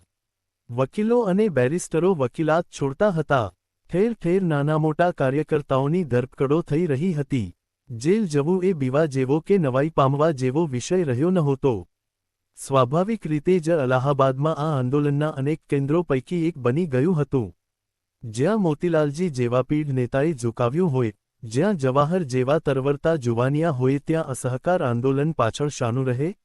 અને જે છાપું મોતીલાલજીના માર્ગદર્શન હેઠળ ચાલતું હોય, જેને જ્યોર્જ જોસેફ જેવા અગન વરસાવતા અને પાછળથી મહાદેવભાઈ જેવા ઠંડી તાકાતવાળા તંત્રીઓ મળ્યા હોય તે આ દિવસોમાં ખીલી ન ઉઠે તો ક્યારે ખીલે? ડિસેમ્બર માસ આવતાં તો એએનું આંગણું રણાંગણ થઈ પડ્યું. એએના તે કાળના તંત્રી શ્રી જ્યોર્જ જોસેફની કલમ પાણીદાર હતી. મહાદેવભાઈએ એક પત્રમાં તેમને વિશે લખ્યું. તેમની ખરી ખૂબી હું અઠવાડિયામાં જોઈ શક્યો છું. પ્રથમથી જ તેમનું હીર તો જોયેલું, પણ આજે તો લાગે છે કે હિન્દુસ્તાનમાં બાપુની પછી બેસી શકે એવો બીજો એડિટર જોસેફ છે. એની મૌલિકતાનો પાર નથી, જ્ઞાનનો પાર નથી, ચિક્કાશક્તિના ક્ષેત્રનો પાર નથી અને લેખનશક્તિ તો એની ગુલામ છે. હું તો એની આગળ કશી ગણતરીમાં નથી. એનું સ્થાન લેવાને આવવું એ મારે માટે ધૃષ્ટતા કહેવાય. જોકે મેં એ ધૃષ્ટતા નથી કરી એમ મારું હૃદય હજી કબૂલ કરે છે. 29. છઠ્ઠી તારીખે નહેરુ પિતા પુત્ર અને એએના તંત્રી શ્રી જ્યોર્જ જોસેફની ધરપકડ થઈ. આ પહેલા મોતીલાલજીને નોટિસ મળી હતી કે એમના મકાન આગળથી યુવરાજ પ્રિન્સ ઓફ વેલ્સ, જેમનો કોંગ્રેસ તરફે બહિષ્કાર જાહેર કરવામાં આવ્યો હતો, પસાર થવાના છે. તે વખતે એમના ઘરમાં એમના કુટુંબીઓ અને સંબંધીઓ સિવાય કોઈને હાજર રહેવા દેશો નહીં. પોલીસને દાખલ થવાની છૂટ આપવામાં આવી હતી. મોતીલાલજીએ એ ચેતવણીને સ્વીકારવાની જ ઘસીને ના પાડી હતી. મોતીલાલજીને 6 માસની સજા થઈ. એમના છાપા એ સારું 2000ના જામીનની માગણી થઈ હતી. તે ભરી દેવી અને તંત્રી તરીકે મહાદેવભાઈએ ચાર્જ લેવો એવી સૂચના તેમણે આપી હતી. તે મુજબ 7મીએ મહાદેવભાઈએ તંત્રી તરીકે જવાબદારી સંભાળી લીધી. જો કોઈ સંજોગોમાં મહાદેવભાઈની ધરપકડ થાય તો ત્યારબાદની વ્યવસ્થા કરવા મોતીલાલજીએ ગાંધીજીને વિનંતી કરવા સૂચવ્યું. મહાદેવભાઈએ આ સમાચારની સૂચના ગાંધીજીને તારથી આપી અને એમની પાસે સૂચન માગ્યા. ગાંધીજીએ તાર કરી આશા વ્યક્ત કરી કે શ્રીમતી નહેરુ શાંત હશે. મહાદેવભાઈને નિશ્ચિંતપણે કામ સંભાળી લેવાનું સૂચવ્યું અને એ પણ સમાચાર મોકલ્યા કે દેવદાસને જરૂર પડ્યે એમની જગા લેવા મોકલી રહ્યા છે. સાથે સાથે એમણે એમ પણ સૂચવ્યું કે એને સુધારજો. રિપોર્ટ ઉપર ખૂબ અંકુશ રાખજો. રિપોર્ટ ભલે ઓછા મળતા પણ તે સાચા જ છપાવા જોઈએ. 9મી તારીખે મહાદેવભાઈએ ગાંધીજીને બીજો તાર કર્યો. તેમાં લખ્યું, જોસેફને બધું મળીને 2 વર્ષ સજા મળ્યા. સાદી કેદ. આગ્રા જેલમાં લઈ ગયા. પહેલા વર્ગમાં ગણાશે. શ્રીમતી જોસેફ ખુશમિજાજમાં. શ્રીમતી નહેરુનો સંદેશો શહેરમાં વહેંચ્યો અને એમાં છાપ્યો. નવજીવનને તાર કરું છું. કૃષ્ણકાંત માલવિયા 30 હવે અસહકારી. કલેક્ટરનો હુકમ અવગણી સભ્ય થઈ સ્વયંસેવકો સાથે જેલ જવા આતુર. હમણાં ના પાડી છે અને આપના આદેશની રાહ જોવા સમજાવ્યું છે. એક્સપ્રેસ તારથી સૂચના આપો. કાંઈ ઉતાવળિયું પગલું ભરતા રોકવા પ્રયત્ન કરું છું. દેવદાસ આવે છે એ માટે આભાર. 31-10મી તારીખે કલકત્તામાં મોતીલાલજીના સમોવડિયા દેશબંધુ ચિત્તરંજન દાસની ધરપકડ કરવામાં આવી. તે પહેલાં જ તેમના ધર્મપત્નીની ધરપકડ થઈ હતી. 11મીએ ગાંધીજીના સૌથી મોટા દીકરા હરિલાલની ધરપકડ થઈ. પંજાબમાંથી લાલા લજપતરાય, ડો. ગોપીચંદ ભાર્ગવ, શ્રી કે. સંતાનમ, આસામમાંથી શ્રી ફુકન તથા શ્રી બારદોલોઈ, બંગાળમાંથી શ્રી જીતેન્દ્રલાલ બેનર્જી, અજમેરમાંથી મૌ. મોહિયુદ્દીન તેમજ બીજાઓ, લખનૌથી હરકરણનાથ મિશ્ર વગેરેને પકડીને સરકારે પોતાનું પોત પ્રકાશ્યું. 20મી તારીખે વળી બીજો તાર. જામીનગીરી જપ્ત થઈ. આજે સવારે મળેલી નોટિસમાં જણાવવામાં આવ્યું છે કે શ્રીમતી નહેરુનો સંદેશો અને let us also C it through આપણે પણ પાર ઉતારીએ. એ બંને લેખોમાં કાયદો અને વ્યવસ્થાના વહીવટમાં દખલગીરી ઉપજાવે એવા શબ્દો છે. નોટિસનો પાઠ યંગ ઇન્ડિયાને તારથી મોકલ્યો છે. કાલથી હસ્તલિખિત પત્ર કાઢવા ઈરાદો છે. વિગતવાર સૂચના તારથી મોકલો. જો કે કોઈ પણ ઘડીએ ધરપકડ થશે. 31. જવાબમાં ગાંધીજીનો તાર. શાબાશ. બને એટલા નકલો કરનાર સ્વયંસેવકો મેળવો. રોનીઓ ઉપર નકલ કાઢો. રોજ અતિ સંક્ષેપમાં સમાચાર અને બોધદાયક લેખો આપો. સ્વયંસેવકો છાપો વેચે. 32 યંગ ઇન્ડિયામાં એના પ્રકાશન બંધ થવા વિશે એક નોંધમાં એનો તાજો ઇતિહાસ સંક્ષેપમાં આપીને ગાંધીજીએ ઉમેર્યું. આપણે જાણીએ છીએ કે કાયદો એટલે સ્વયંસેવકોને વિખેરી નાખવાનું જાહેરનામું અને વ્યવસ્થા એટલે જાહેરસભાઓ ભરવાનો મનાઈ હુકમ. પરંતુ સરકારને પોતાની ભૂલ તરત સમજાઈ જશે. એ ભલે નાશ પામે પરંતુ એણે લોકોમાં જે જુસ્સો પેદા કર્યો છે તેનો નાશ ન થઈ શકે. સંપાદક તેના માલિકોને બદલે ટ્રસ્ટીને સ્થાને હોય તો પણ તેણે તેનું પોતાનું વ્યક્તિત્વ જાળવવું જોઈએ. મહાદેવ દેસાઈમાં રહેલો મુદ્રક ઘડીભર ઊંઘી જાય પણ સંપાદક તરીકે તે જીવે જ છે. અને મને આશા છે કે હવે તેમનું પત્ર છાપવાને બદલે હાથે લખશે. 33. દેવદાસને એક પત્રમાં ગાંધીજીએ લખ્યું, તમે જેલ ગયા, મહાદેવ પકડાયા એવા તારની રાહ જોઉં છું. 22મી તારીખનો એનો અંક દેશના પત્રકારત્વના ઇતિહાસમાં નવું પાનું ઉઘાડે એવો હતો. પહેલી વાર કોઈ તંત્રીએ કોઈ દૈનિક છાપાનો અંક હસ્તલિખિત કાઢીને વહેંચ્યો હોય તેમ બન્યું. એ અંકનો અગ્રલેખ આમ બોલે છે, નવો અવતાર 34. અમારો નવો અવતાર તેમને આભારી છે જેઓ આંખ છતે જોતા નથી, કાન છતે સાંભળતા નથી, જેમને કોઈ વાતનો સારાસાર વિવેક નથી. સરકારની દમનનીતિ દીવો લઈને અંધારામાં કૂવામાં પડવાની છે. અમને પકડીને સરકારે પોતાની વિવેકબુદ્ધિ ઉપર જ કુહાડી ચલાવી છે. અમારી જીભ અને કલમને તાળું મારીને તેણે છતી આંખે જોવાના ને છતાં કાને સાંભળવાના અખાડા કર્યા છે. પોતે શું કરે છે અથવા શું કહે છે તેનું સરકારને ભાન નથી. નહીં તો, દાખલા તરીકે, જો સર હારકોટ 35ના આંખ કાનને ભેજું ઠેકાણે હોય તો જે વચનો તેણે કાઢ્યા છે તેવા કદાપી કાઢે? મી. મોન્ટેગ્યુ 36ને, જો પોતે શું કહે છે તેનું ભાન હોય તો, હિન્દુસ્તાનમાં તો કાંઈ જ જુલમ ચાલતો નથી, એવું કદાપી કહે? પોતાના અજ્ઞાનનું અજ્ઞાન, એના જેવો એકે અંધકાર નથી. આપણી તો અજ્ઞાનાંધકારની અને અજ્ઞાનની કાળીમેંચ સત્તાની સામે આજીવન લડાઈ છે. ઈશ્વર યુદ્ધમાં આપણને સહાય કરતો જણાય છે. શેતાનના તેમ જ ખુદાના પંથ હંમેશા આકેલા જ હોય છે. જુલમગાર પોતે ચાહે તેવો દુષ્ટ હો છતાં માને છે કે પોતે ભલો માણસ છે. પોતામાં સારું કેટલું છે ને નઠારું કેટલું છે એના અને ઈશ્વર હંમેશા શુભ પંથનો દર્શક છે એના જ્ઞાનવાળો દુબળામાં દુબળો માણસ પણ મારો પ્રાણ હરશે કે શું એમ જુલમગાર હંમેશા ચેતતો રહ્યા કરે છે.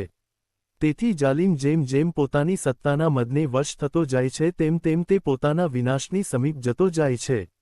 અને આપણે જેમ જેમ આપણી ત્રુટિને જાણતા જઈએ, માર્ગ ભૂલેલાના માર્ગદર્શક પ્રકાશ સ્વરૂપ પરમેશ્વરની સમીપ ઝંખીએ, આત્મશુદ્ધિને અર્થે અહર્નિશ તપશ્ચર્યા આદરીએ તેમ તેમ આપણે વિજયશ્રીની પાસે પાસે પહોંચતા જઈએ છીએ.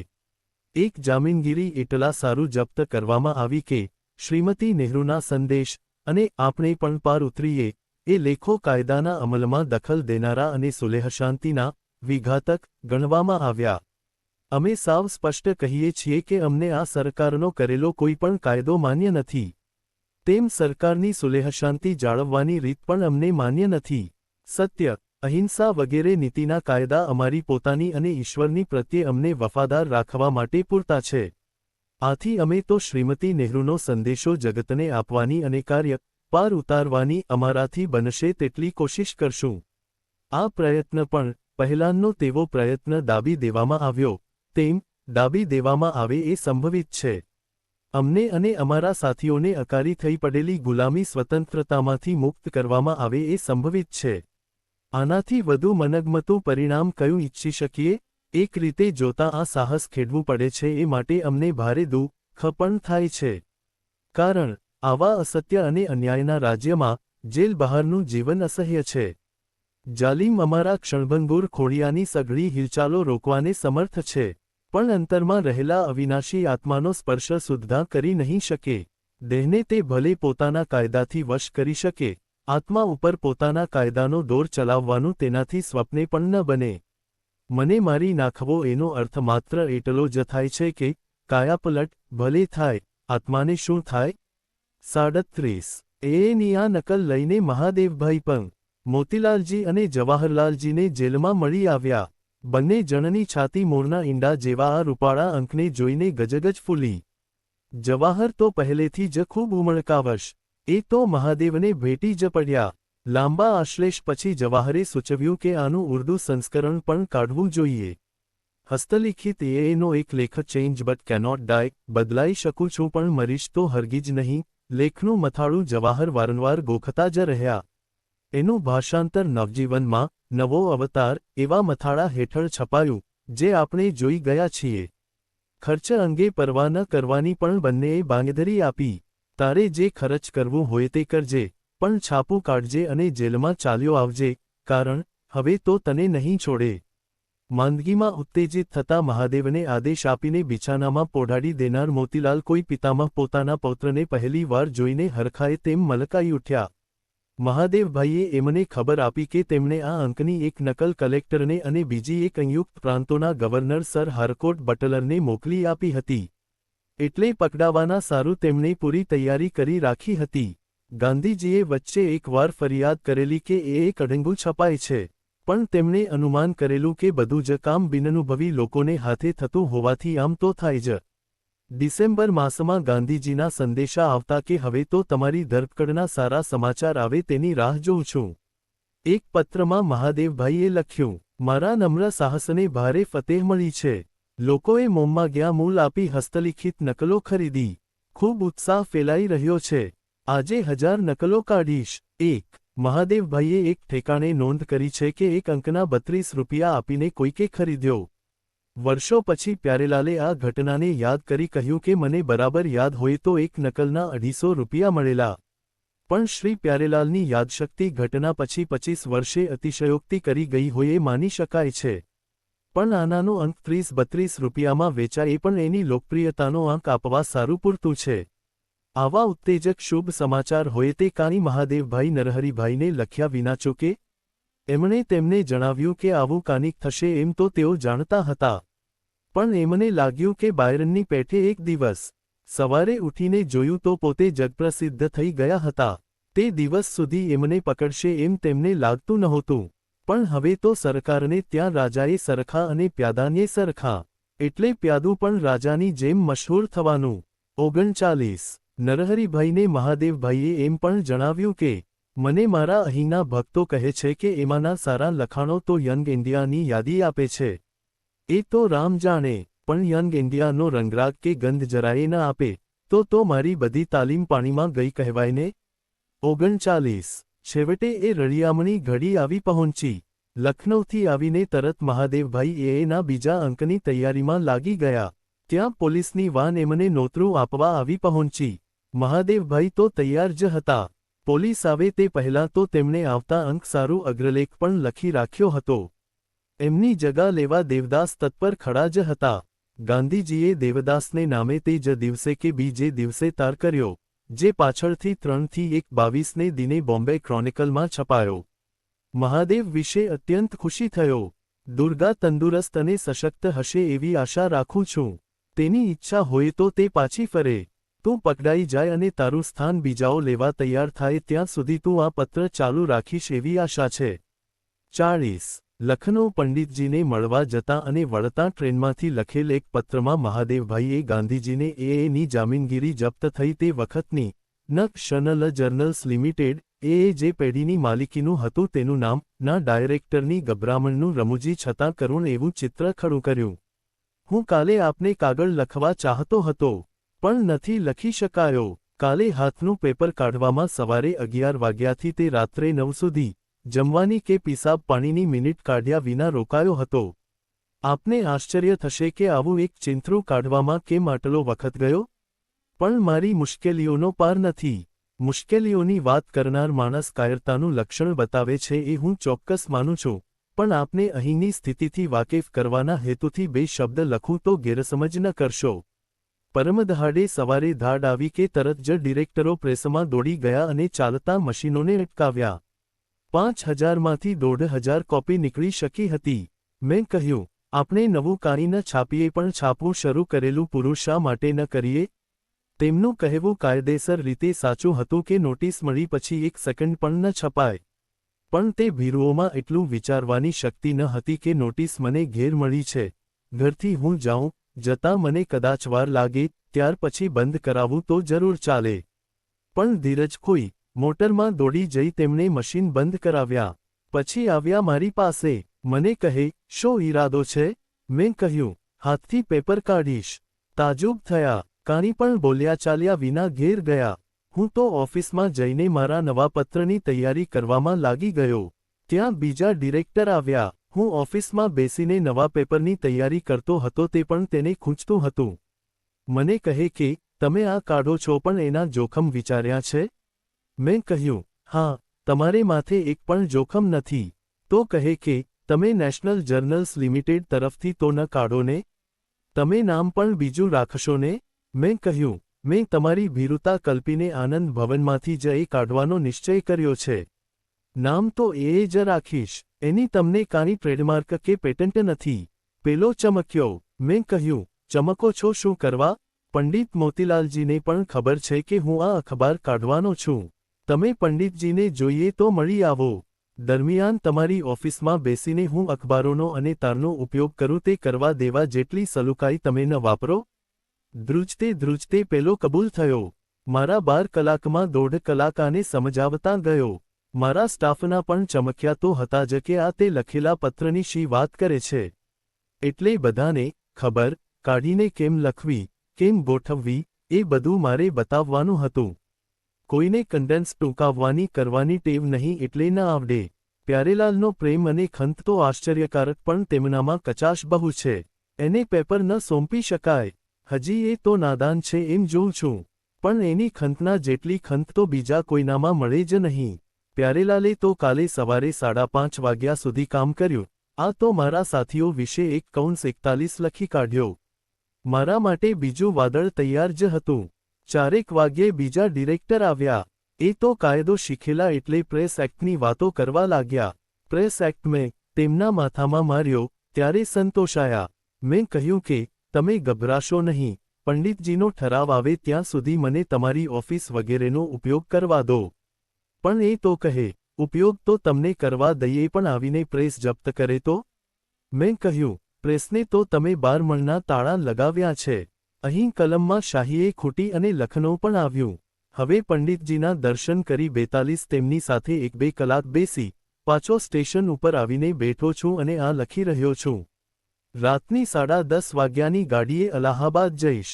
હવે મારી તૂટેલી વાત આગળ ચલાવું. તો કહે, તો પણ તોડે. મેં કહ્યું, તો તમને પકડી લઈ જશે અને તમારા ઘરને તોડશે તો તમે આ પાગલ સરકારને અટકાવી શકવાના છો? એટલે ચૂપ થયા. એટલામાં અમારો એકાઉન્ટન્ટ, મેં સવારે અખબાર માટે કાગળો, પેન્સિલ વગેરે સ્ટેશનરી મગાવી હતી તેનું બિલ પાસ કરાવવા આવ્યો. ડિરેક્ટર સાહેબે કહ્યું, એ બિલ નહીં પાસ થાય. મેં કહ્યું, આજે સસ્પેન્સ એકાઉન્ટમાં 43 લખીને તો પાસ કરો. પંડિતજીને પૂછીને જોઈ લેજો. 44 નહીં તો મારી પાસેથી એ પૈસા લઈ લેજો. હું પંડિતજી પાસેથી એ પૈસા લઈ લઈશ. નહીં તો આશ્રમમાંથી મગાવી લઈશ. પછી પેલાએ એવી ઈચ્છા બતાવી કે ડિરેક્ટરની મીટિંગ થઈ જાય ત્યાં સુધી અખબાર બંધ રહે તો સારું. મેં કડકાઈથી કહ્યું, અખબારની ઓફિસ ઘડીકમાં આનંદ ભવનમાં જશે, પછી તેની સાથે તમારે કશી નિસબત નથી. હું અખબાર એક દિવસ પણ બંધ નથી રાખી શકતો. એટલે પેલા ગયા. દરમિયાન મારું અખબાર તો તૈયાર થતું જતું હતું. પણ 3 સાયક્લોસ્ટાઇલોએ મને ભારે દગો દીધો. 3 સાયક્લોસ્ટાઇલો ઉપર સારી નકલ કેમે કરી નીકળે જ નહીં. 3-4 કલાક માથા ફોડ્યા પણ મિથ્યા. અને દેવદાસ કોપી કરનાર વોલન્ટિયર લાવી નહોતા શક્યા. આખરે કંટાળીને અખબાર ઉપર આજની તારીખ નાખી. રાત્રે બેસીને 2 વાગ્યા સુધીમાં હાથે 2-3 જણે મળીને 10 નકલ કાઢી. પ્યારેલાલ તો 10 પૂરી થાય ત્યાં સુધી ઉઠે જ નહીં. તે 5:30 સુધી જાગ્યા. મેં તો દિવસના 14-15 કલાક કામ કર્યું હતું એટલે 2 વાગ્યે સૂઈ ગયો. સવારે ઉઠ્યો અને કાલને માટે એડિટોરિયલ લખી નાખ્યો. કારણ જવાહરલાલે તાર કર્યો હતો કે પિતાજી મળવા ચાહે છે, તારે કે દેવદાસે આવી જવું જોઈએ. અખબારની બધી વાતો દેવદાસ મારફતે ન થાય એટલે ખબર તૈયાર કરવાનું પ્યારેલાલ અને મારા સ્ટાફને સોંપી મારી એડિટોરિયલ નોટ્સ આપી નીકળી પડ્યો. એટલામાં ખુશખબર આવી કે કોપિયસ્ટ નકલો કરનારા 1 ડઝન ઉપર તૈયાર થયા છે અને એક સાયક્લોસ્ટાઇલ સુંદર નકલ આપવા લાગ્યું છે. હું આશા રાખું છું, મેં આખે રસ્તે પ્રાર્થના કરી છે કે બસેન સુધી નકલ તો નીકળે. 45. લખનૌના કેદીઓની સ્થિતિનું થોડું વર્ણન કરી મોતીલાલજી સાથે થયેલી વાતચીતનો સાર આપતા મહાદેવભાઈ આગળ ચલાવે છે. પંડિતજી બહુ રાજી થયા મને જોઈને અને સોડમાન લીધો. જવાહરલાલજી તો ખૂબ ભેટ્યા. મારું અખબાર જોઈને મોહિત થઈ ગયા એમ કહું તો પણ તેમાં લેશ અભિમાન નથી આવતું એમ મને લાગે છે, કારણ તેમણે તો તે નિરખ્યા જ કીધું. આઈ ચેન્જ બટ આઈ કેનોટ ડાય 46 શબ્દો 50-60 વખત બોલ્યા હશે.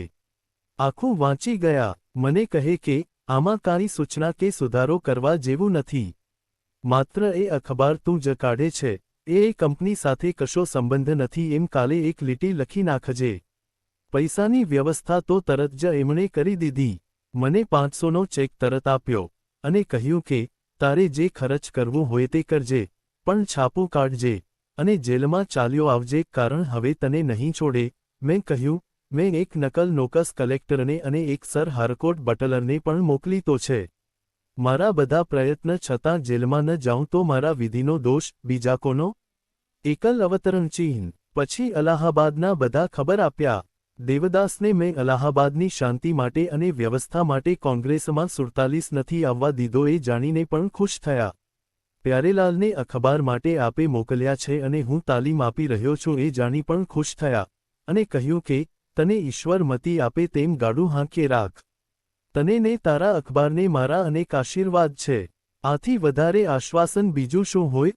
હું અનેક ઉજાગરાવાળો છતાં આજે શેર લોહી વધારે લઈને જાઉં છું. વળી આપના આશીર્વાદ આવશે એટલે કેટલું લોહી ચડશે તેનો ખ્યાલ નથી આપી શકતો. જોકે આપને બધું જ ગમશે એટલી બધી શ્રદ્ધા નથી. જવાહરલાલે જેટલા સાયક્લોસ્ટાઇલ અલાહાબાદમાં હોય તે બધા મગાવી લેવા માટે ચિઠ્ઠીઓ લખી નાખી. જેટલાની મદદ મળે તે બધાને ચિઠ્ઠી લખી. બધી જિલ્લા કોંગ્રેસ કમિટીઓને એ અખબાર મોકલવામાં આવે અને તેઓ દરેક તેની થાય એટલી નકલ કરાવીને વહેંચે એવા કાગળો કાલે નીકળી જશે. મારી ઓફિસમાંથી પુરુષોત્તમદાસ ટંડનજી આવી પહોંચ્યા. તેમણે પંડિતજીને કહ્યું કે આ અખબારની હિન્દી પ્રત કેમ ન નીકળે? એટલે હિન્દી કાઢવાનો હુકમ મળ્યો. સ્વરાજ પ્રેસની સિક્યોરિટી પણ જપ્ત થઈ છે, એટલે હિન્દી અખબારનું નામ સ્વરાજ રાખવાનું અને તેનો અધિપતિ પણ હું જ. આપની માફક હું પણ 2 પત્રોનો અધિપતિ થયો. એ આપનું ઠીક અનુકરણ કહેવાયને, પણ ભૂલ્યો. આપ તો 3ના અધિપતિ છો. છતાં હું 2ના અધિપતિ, પણ 3નો પ્રકાશક તો ખરો ને. યંગ ઇન્ડિયાનો પ્રકાશક છું એ તો તમે છેક ભૂલી ગયા ન જ હશો. પણ આ તો ગમ્મત થઈ. ત્યાંથી જુગતરામને મોકલી શકો ખરા? એ અદ્ભુત અક્ષર લખે છે, સાયક્લોસ્ટાઇલ કરવામાં એ એક્કા છે, અને અમારી જગ્યા પૂરનારા કોઈક તો જોઈએ ના. મને ઉપાડે પછી પ્યારેલાલ અધિપતિ થશે. દેવદાસને તો જાણી જોઈને નથી પકડતા એમ લાગે છે. નહીં તો દેવદાસ અને હું તો છડેચોક ગુના કરી ચૂક્યા છીએ. દેવદાસની શહેરમાં જે હોલસમ હિતકારક અસર થઈ રહી છે તેની આપને શી વાત કરું? મહાત્માજીના શાહજાદાના ઠેર ઠેર દર્શન કરવા ટોળા મળે છે, સિપાહીઓ સલામ કરે છે, પોતાના ધંધાથી શરમાય છે, અને શરમ શાહજાદા આગળ વ્યક્ત કરે છે. ટોળાનો તો તેમનું કહેલું બરાબર માને છે જ. વોલન્ટિયરોનો તો એ કૃષ્ણ ગોવાળિયાના સરદાર હતા તેવો સરદાર થઈ ગયો છે. મારા ભાઈના જ વખાણ કરવાના અને પિતાની આગળ વખાણ કરવાના એમાં કાંઈ પક્ષપાત દોષ હું વહોરી લઉં છું ખરો, તો પક્ષપાતનો અંશ બાદ કરીને મારું વર્ણન વાંચશો. મારે તો દેવદાસની હૂંફ ભારે છે. મારી પણ એને છે એની ના નથી. લિટરલી વાસ્તવિકતામાં પણ અમે એકબીજાની હૂંફ લઈએ છીએ. રાત્રે અમારી પાસે ઓઢવાનું ઓછું હોવાને લીધે અને ટાઢ કકડતી પડવાને લીધે અમે બંને જણ સાથે સૂઈએ છીએ, અને સવાર સાંજ પ્રાર્થના કરીએ છીએ કે જેલમાં પણ એમ ભેટીને સૂવાનું મળે. દેવદાસને અમદાવાદ આવતા મેં જ રોક્યો એમ કહી દઉં. ઉજ્જડ ગામમાં અમે બંને એરંડા રહ્યા એટલે એના વિના અહીં અવ્યવસ્થા ઘણી થાય. મારાથી બે કામમાં બહુ નહીં ઘલાય. જોકે હું પણ ઓફિસ બેરર અધિકારસ્થાન એક છું, અને મારી સલાહ તો હંમેશા એમને મળ્યા જ કરે. પણ દેવદાસની તો સતત હાજરી. મારું બરોબર માનવું છે કે દેવદાસ પરમદહાડે 100 વોલન્ટિયરોના નાયક તરીકે ન ઊભો હોત તો પોલીસ સુપરિન્ટેન્ડન્ટ વોલન્ટિયરોને મારત, માત્ર દેવદાસથી જ શરમાયેલો. દેવદાસને સૌ ઓળખે છે. ગાંધી સન હાર્મલેસ ગાંધીનો પુત્ર, નિરુપદ્રવી કહીને કલેક્ટરને ટેલિફોન થાય છે. પણ અમારી હાર્મલેસનેસ નિરુપદ્રવતા ના વાંકે અમે જેલમાં નથી જઈ શક્યા એમ આપને જ માનો એમ આશા રાખું છું. અમે એકે ઉપાય છોડ્યો નથી. 48 મહાદેવભાઈને અલાહાબાદની કોર્ટમાં હાજર કર્યા તેની વાત કરીએ તે પહેલાં થોડું પાછા વળીને આપણે એમના અંગત જીવનના એક અતિ મહત્વના પાસા પર થોડો દૃષ્ટિપાત કરીએ. આખા પ્રસંગને એકસાથે વર્ણવી શકાય એટલા સારું કેટલાક જૂના પ્રસંગોને પણ યથાકાળે ન વર્ણવતા પ્રસંગોપાતતા સ્થાન સારું સુરક્ષિત રાખ્યા હતા તે અહીં લઈ લઈએ. આ કાળ દાંપત્ય સંબંધોની દૃષ્ટિએ આકરો હતો. સતત પ્રવાસને લીધે દુર્ગાબહેન અને મહાદેવભાઈને મોટે ભાગે દૂર રહેવાનું થતું. મિલન અને વિરહ બંને ઠીક તીવ્ર સંવેગયુક્ત હતા. મળતી વખતે ગમે તેટલા ટૂંકા ગાળા સારું હોય તો પણ આનંદની છોડેછોડ ઉડે ને પ્રેમની ઝડીઓ વરસે. છૂટા પડે ત્યારે રીસામણા મનામણા ચાલતા અને બંને હૃદયો અશ્રુસલીલથી ધોવાતા.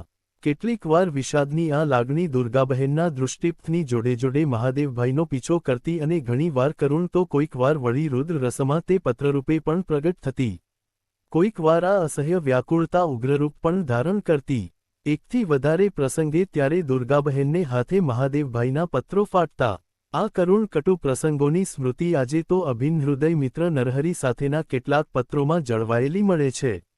1917માં જ્યારે મહાદેવભાઈ ગાંધીજી સાથે જોડાયા ત્યારે દુર્ગાબહેન સાથે તેમની એવી સમજૂતી થયેલી કે બંને જણ ગાંધીજી પાસે જઈને સાથે રહેશે. સામાન્ય જીવનના ભોગો ભોગવવાને બદલે ત્યાગમય જીવન જીવાશે, સેવા થશે અને સાથે જીવન વ્યતીત થશે.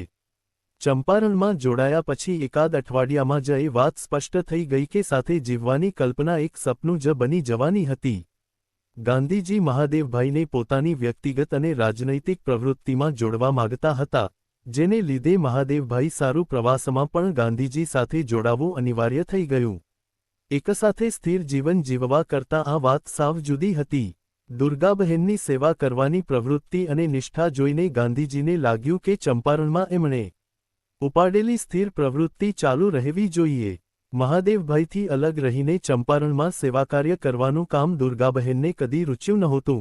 તેમણે અતિ નમ્રભાવે પણ આજીજીપૂર્વક ગાંધીજીની સાથે જ રહીને કાનિક કામ કરી શકાતું હોય તો તે કરવાની તત્પરતા ગાંધીજી આગળ પત્ર દ્વારા બતાવી હતી તે આપણે જાણીએ છીએ.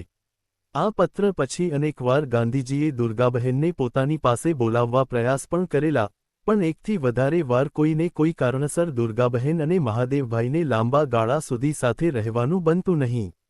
હા, મહાદેવભાઈની બીમારીઓ વખતે દુર્ગાબહેન સાબરમતી અને અલાહાબાદમાં હાજર હતા ખરા, પણ એ દિવસોમાં મહાદેવભાઈના વિનોદી સ્વભાવ અને સારવાર કરનારને ઓછામાં ઓછી તકલીફ આપવાની વૃત્તિ છતાં દુર્ગાબહેનને માથે ચિંતાનો ભાર તો રહેતો હશે જ.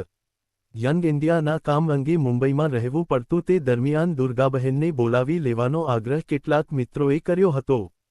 પણ તે વખતે જે લોકોની સાથે મહાદેવભાઈને રહેવું પડતું હતું તે સંજોગોમાં દુર્ગાનું સ્વમાન નહીં સચવાય એમ મહાદેવભાઈને લાગ્યું. એકવાર મહાદેવભાઈને નવજીવનના કામ અંગે અમદાવાદ જવાનું થયું ત્યારે તેમણે જોયું કે એ જ વખતે ખાદીકામના પ્રશિક્ષણ સારું ગાંધીજીએ દુર્ગાબહેનને વિજાપુર ગામે મોકલ્યા હતા.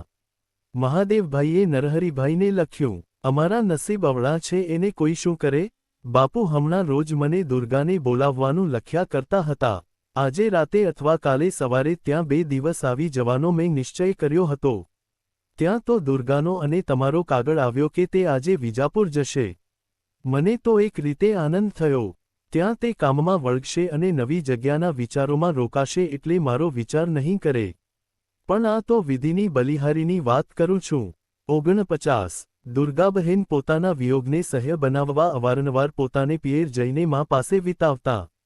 મહાદેવભાઈએ જ દિવસોમાં ગાંધીજી સાથે કે અન્ય કોઈ કામે આશ્રમમાં જવાના હોય તો તાબડતોબ દુર્ગાબહેનને સાબરમતી બોલાવી લેતા.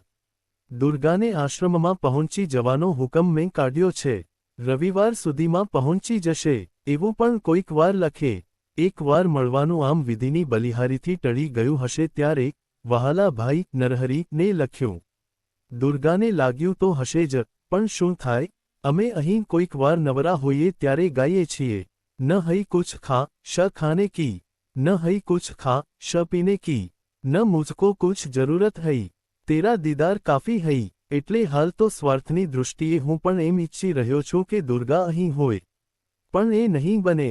એનું પોતાનું સ્વમાન અહીં જળવાય એમ હું નથી જાતો. 50. પણ આ વિરહ કોઈ વાર ખરેખર આકરો થઈ પડતો. માત્ર નસીબની દુહાઈ ગાઈને વિધિની બલિહારી કહીને પ્રશ્ન ઉકલી જાય એમ નહોતું. વિયોગનું શૂળ કોઈ વાર ત્રિશૂળ બની રહેતું. એક વાર એ જ વહાલા ભાઈને મહાદેવભાઈ લખે છે, દુર્ગાનો કાંટો ભારે સાલી રહ્યો છે. એના કાગળ તદ્દન હસ્ટેરિક ઉન્મત્ત આવે છે અને મને ખરેખર ભય લાગે છે કે એને હિસ્ટીરિયા થાય, આંકડી આવે. એનું શું કરવું? બાપુ જાણે છે કે અહીંનું ઘર તદ્દન ભૂંડું છે. અહીં દુભાયા વિના બીજું કાંઈ નથી. માત્ર કામમાં ગૂંથાયા હોઈએ એટલે કોઈના વિચાર ન આવે. છતાં બાપુ કહે છે કે તમે દુર્ગાને બોલાવો. અહીં દુર્ગાને બોલાવું તો એ દુભાય અને હું પણ દુભાઉં. એને સુંદર કોપીસ્ટ નકલ કરનાર લહીઓ તમે નહીં બનાવી શકો? અંગ્રેજી કોપી કરવા જેટલું પણ આવડતું હોત તો આજે કેવી સારી સ્થિતિ હોત. હું અનેક તરંગો ઉપર કોઈ વાર ચડું છું. ટ્રામમાં બેઠો હું અથવા પ્રેસમાં બગાસા ખાતો હું ત્યારે મને કોક ઘડીએ પૈસાદારની ઈર્ષ્યા આવે છે. માનશો? એમ થઈ જાય કે મારી પાસે પણ 2 જણાને મુસાફરી કરવા જેટલા અને અહીં સ્વતંત્ર રીતે ખાવા જેટલા પૈસા હોત તો. પણ માઇટ વેમાં અમુક થયું. ન થયું હોત કરવામાં શી બાથ ભરવી? 51. આ સ્થિતિને કદાચ તપ કહી શકાય. જોકે એ તપ કરતાં કષ્ટ વધારે હતું. મહાદેવના જ શબ્દોમાં, તપમાં જ્યાં સુધી કોન્શિયસ જોય, સભાન આનંદ ન હોય ત્યાં સુધી તે તપ નહીં, કષ્ટ છે, ધર્મક્રિયા નથી. દુર્ગાબહેન કોઈ વાર ચીડાય છે, કોઈ વાર રિસાય છે, અસહ્ય થઈ જાય ત્યારે કોઈ વાર ન કહેવાનું પણ કહી નાખે છે. મહાદેવભાઈ લખે છે, દુર્ગાની તો રીસ ભારે રહેવાની જ. મારા કયા વર્તનથી એને સંતોષી શકું? તેમાં એણે ગયે વખતે તો એક વાક્યમાં હદ કરી. કહે કે હું કોઈ દિવસ તો એવું કરી બેસીશ કે આખી જિંદગી પછી તમે મારાથી છૂટા થઈ રહેશો. હું એની ઉપર નિર્દય છું, એ મારી ઉપર નિર્દય છે. પણ ડોસા હવે અહીં ઘરની તજવીજમાં છે. 51. આજે 70 વર્ષે પાછું વળીને જોતા એમ લાગે છે કે કોયડો સાવ ન ઉકલી શકે એવો ગૂંચવાયેલો નહોતો. આ પ્રેમ ત્રિકોણમાં ત્રણેય બાજુએ પ્રેમ છે. સામાન્ય રીતે પ્રેમ ત્રિકોણને કષ્ટકર બનાવતું તત્વ ઈર્ષ્યા આ ત્રિકોણમાં નથી. માત્ર ખેંચતાણમાં આ 3 જણાના સંબંધો ઉપરાંત જીવન જીવવા અંગેના ખ્યાલો ને આગ્રહો પણ કારણભૂત હતા. મહાદેવ દુર્ગાને સંતુષ્ટ જોવા ઈચ્છે છે. પોતે એની સાથે રહેવું પસંદ કરે છે, પણ ત્યારે જ્યાં હતા ત્યાં દુર્ગા સારું માનભેર રહેવા જેવું વાતાવરણ નથી એવી એમને ખાતરી છે. દુર્ગાના ગાંધીજી સાથે જોડાવા પાછળ સૌથી મોટું કારણ હોય તો પતિને એના આદર્શ મુજબ જીવવા દેવાની વૃત્તિ છે. એમ કરવામાં પોતે બીજા સગાનવહાલાઓથી દૂર ખેંચાઈ આવી છે, છતાં એને પતિનો સાથ તો મળતો નથી. એની સમોવડી સહેલીઓ તો આશ્રમમાં પણ પતિની સાથે રહે છે, પણ એના આશ્રમ જંગમતીર્થ છે અને તે એને પોતાની સાથે લઈ જઈ શકતો પણ નથી, એટલે હર ઘડી હર પળ એને માટે જીરવવી આકરી થઈ પડે છે. ગાંધીજીને બંને વિશે પારાવાર પ્રેમ છે. બંને સુખસંતોષથી રહે એમ તેઓ ઈચ્છે છે. એ સારું જ્યારે મહાદેવ કાનિક સ્થિર થયા છે ત્યારે બંને સાથે રહે એમ એ કહ્યા કરે છે. પણ એમણે નક્કી કરી આપેલી પરિસ્થિતિમાં આ બંનેનો સ્વમાનભેરનો વાસ સંભવ નથી એ સમજવાની એમને નવરાશ મળી નથી. અને મહાદેવે એવી સ્પષ્ટતા વહાલા ભાઈ નરહરી આગળ કરી છે, પણ પરમ પૂજ્ય બાપુજી પાસે નથી કરી. દુર્ગા માત્ર મહાદેવ આગળ જ મોં ખોલે છે, બાપુ આગળ નહીં, નરહરી આગળ પણ નહીં. તેને લીધે પરસ્પરની આ નિર્દયતા ડોસો ઘરની તજવીજ કરે છે ત્યાં સુધી લંબાય છે. નરહરી મિત્ર કાર્ય કરવાનું ચૂકતા નથી. આખા આશ્રમમાં દુર્ગાબહેન સૌથી વધુ દિલ ખોલીને મણિબહેન જોડે તથા કાનિક અંશે નરહરીભાઈ જોડે બોલી શકતા. નરહરી તેમને લગભગ રોજેરોજ આવતા મહાદેવના પત્રો વાંચી સંભળાવે છે, તેમાંના અંગ્રેજી ભાગોનો અર્થને ભાષ્ય કરી સમજાવે છે. આખી પરિસ્થિતિમાં બાપુના વિચાર અંગે દુર્ગાબહેનના મનમાં અરુચિ ન થઈ જાય એની પણ કાળજી રાખે છે. મહાદેવભાઈ પણ દુર્ગાને કાંઈ ઓછા પત્રો લખતા નથી, લગભગ રોજ એક પત્ર લખે છે. જો 3-4 દિવસ પત્ર ન લખાયો હોય તો તેનો સંતાપ વ્યક્ત કરે છે. આમ ઘણીવાર દુર્ગાને પોતાને નામે એક અને નરહરીભાઈને નામે બીજો એમ 2 પત્રો વાંચવાના મળે છે. પણ દુર્ગા ત્યારે 26 વર્ષની છે અને મહાદેવ 27 વર્ષના. બંને સંયમી અને વિવેકશીલ છે, પણ પ્રેમથી તરબોળ છે, એટલે દુર્ગાની લાગણી અને મહાદેવની ચિંતા બંને સમજી શકાય એવા છે. મહાદેવની માંદગી પછી ગાંધીજી બંનેને સાથે હવાફેર કરવા મોકલવા માગે છે. જો કે હવાફેર કરવા કઈ સ્થળે જવું એ બાબતમાં મહાદેવ અને ગાંધીજી વચ્ચે થોડાક દિવસ મનદુઃખ પણ રહે છે. એ મનદુઃખના પ્રસંગને શ્રી ચંદુલાલ દલાલે પોતાની વિશદ શૈલીમાં આબેહૂબ વર્ણવ્યો છે. તેને લગભગ આખો નીચે ઉતાર્યો છે. કેટલાક સમયથી મહાદેવભાઈને લાગ્યા કરતું હતું કે ગાંધીજીનું એમના તરફનું વર્તન ઈરાદાપૂર્વકની ઉદાસીનતા ભરેલું હતું. ગાંધીજીના બર્મામાં વસતા મિત્ર ડો. પ્રાણજીવનદાસ મહેતાનો એક કાગળ થોડાક વખત ઉપર ગાંધીજી ઉપર આવ્યો હતો. તેમાં એમણે લખ્યું હતું કે એમના એક પુત્રને, રતિલાલને, ઘેલછાની અસર છે. તેની સારવાર ચાલુ છે અને આરામ થશે એમ લાગે છે. પણ તેને કોઈ સારો સોબતી મળે તો સારું એવી ઈચ્છા વ્યક્ત કરી.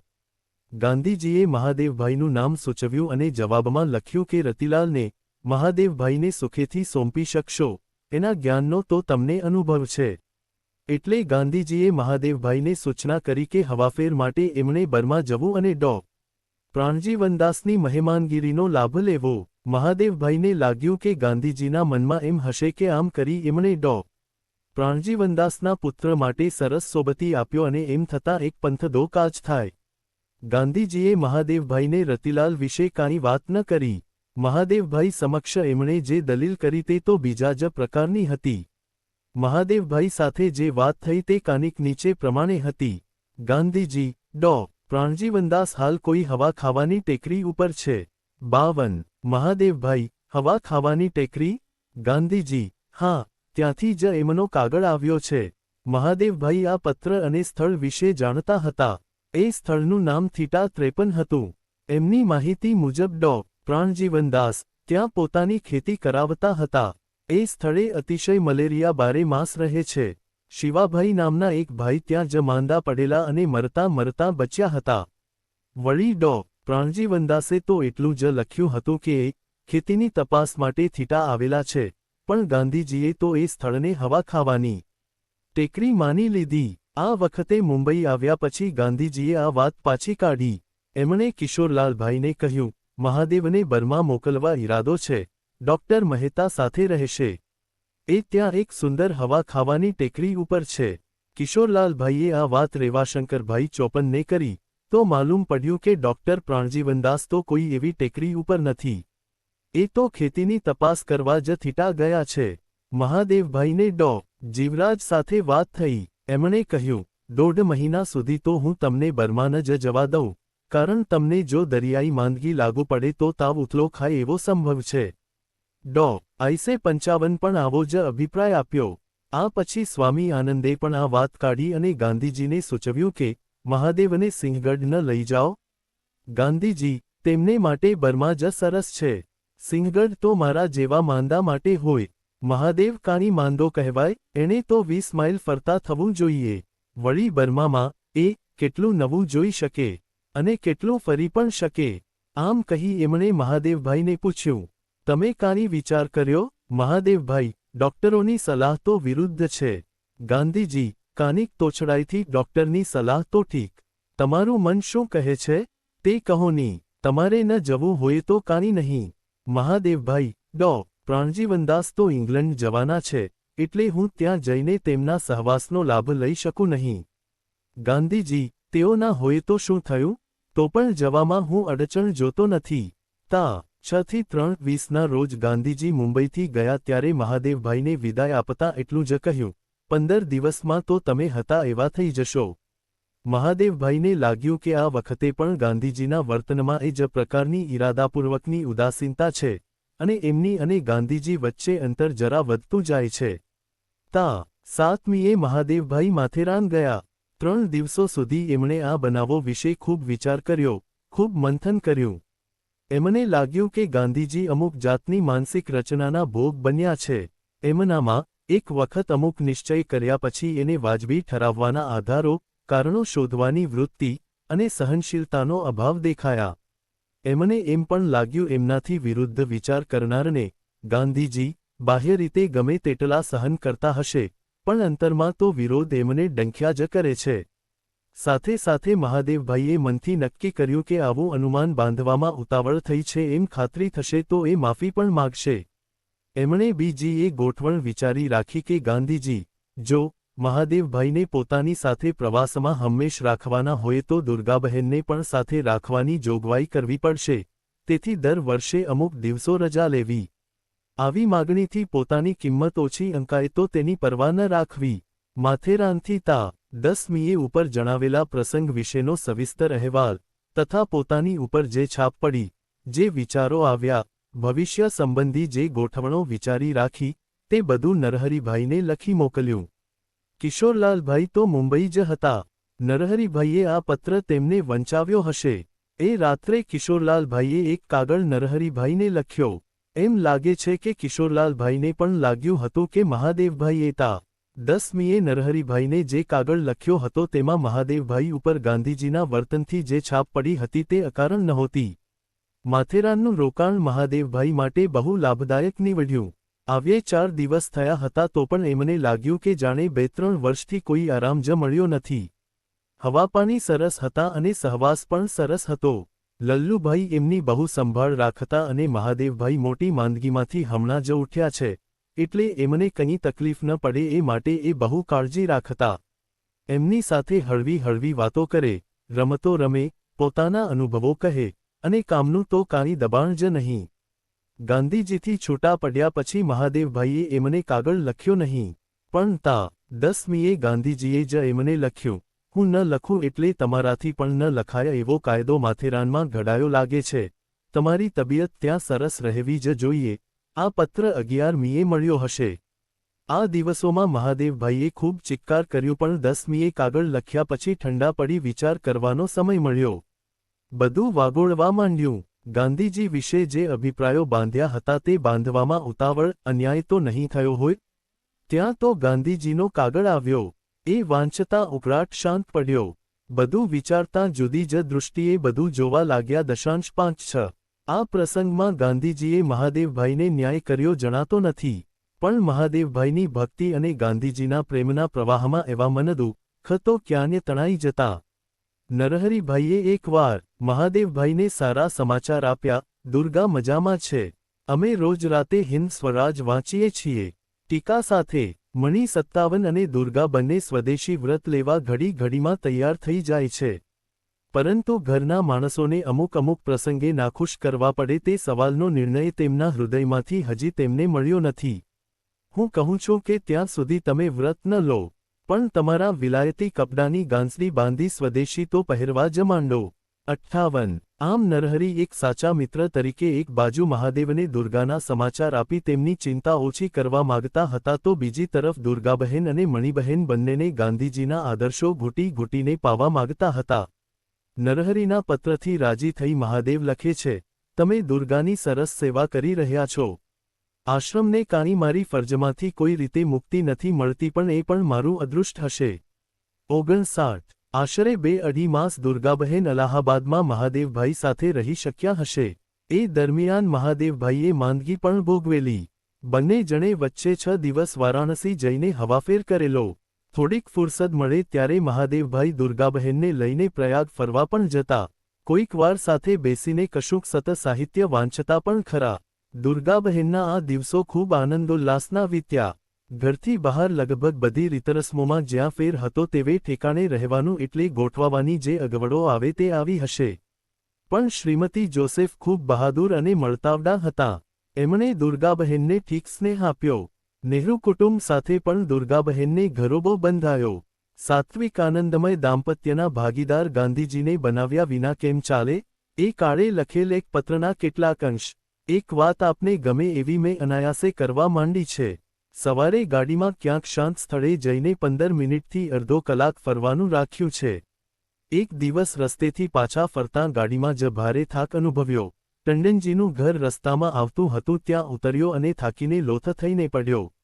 એઓ જરા ગભરાયા, પણ મેં કહ્યું, મને ઉત્તમ ઊનું કરેલું પાશેર નવટાંક દૂધ આપો, મને શાંતિ થશે, અને પછી મને ઉત્તમ સંતોની વાણીવાળા હિન્દી પુસ્તકો આપો. એમની સાથે ખૂબ વાતો થઈ. દૂધ પીધા પછી એમણે રામાયણની 1-2 સુંદર આવૃત્તિ, અદ્ભુત ટીકાવાળી સંસ્કૃત અને તુલસી, દાદુ, દયાળ, કબીર વગેરેની વાણી અને સંતવાણી મારી આગળ મૂક્યા. હું હરખઘેલો અને જરા તાજો થઈને ઘેર આવ્યો. ત્યાં રામનરેશ ત્રિપાઠી હતા. તેણે તેની કવિતા કૌમુદી આપી અને કહ્યું કે, તમે હિન્દી આજકાલ વાંચવાના છો તો હું સવારે આવતો જઈશ. મેં રાજી થઈને કહ્યું, જરૂર આવો. હવે 4 દિવસ થયા મારો ભજનો, જૂના હિન્દીનો ભારે અભ્યાસ ચાલી રહ્યો છે. આખો દિવસ ન્યૂઝપેપર અને સારા મંથલી કોઈ અંગ્રેજી વીકલી અને કાનિક ઈચ્છાનુસાર પુસ્તક ઉપરાંત ભજનોનું વાંચન ચાલે છે, જેમાં દુર્ગા ઉત્સાહપૂર્વક ભળે છે, કારણ તેના હૃદયમાં મારા કરતાં વધારે નિર્મળતા અને પવિત્રતા છે, અને કેટલીક વાર તો એ મારા કરતાં હિન્દીનો અર્થ કરવામાં ચડી જાય છે. કાલે એણે મને ઘેલો બનાવ્યો એક પદના વાક્યનો અર્થ કરીને. એટલે અમને બંનેને હમણાં પાર વગરનો આનંદ મળે છે.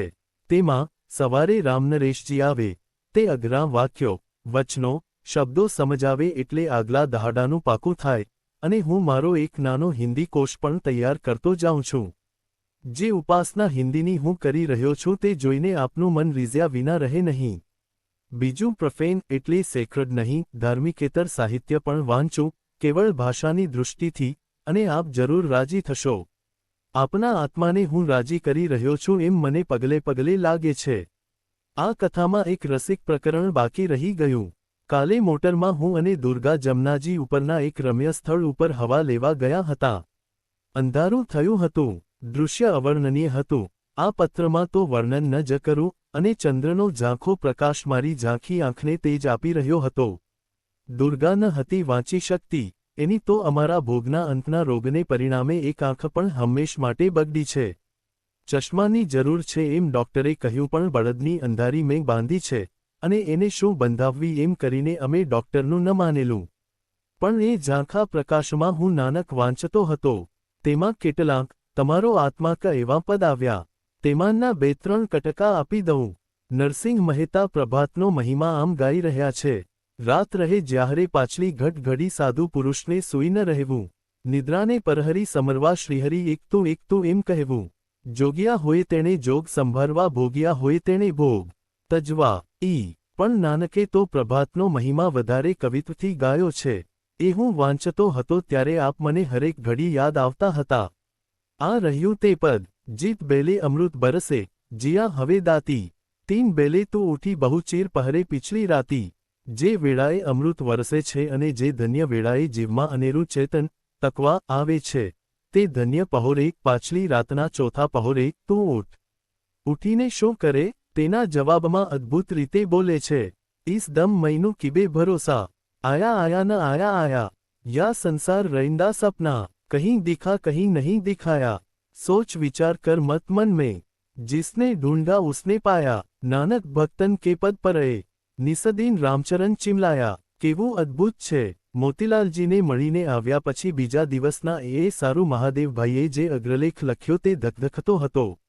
એનું મથાળું, સરકારનું ગાંડપણ, જ લેખનું અર્ધું કામ કરી જાય છે. નીચે પ્રસ્તુત છે એનો એક નાનકડો અંશ. સ્પષ્ટ છે કે એક સમાંતર સરકાર તરીકે કોંગ્રેસ નોકરશાહી માનસવાળાની આંખમાં કણીની માફક ખૂંચે છે.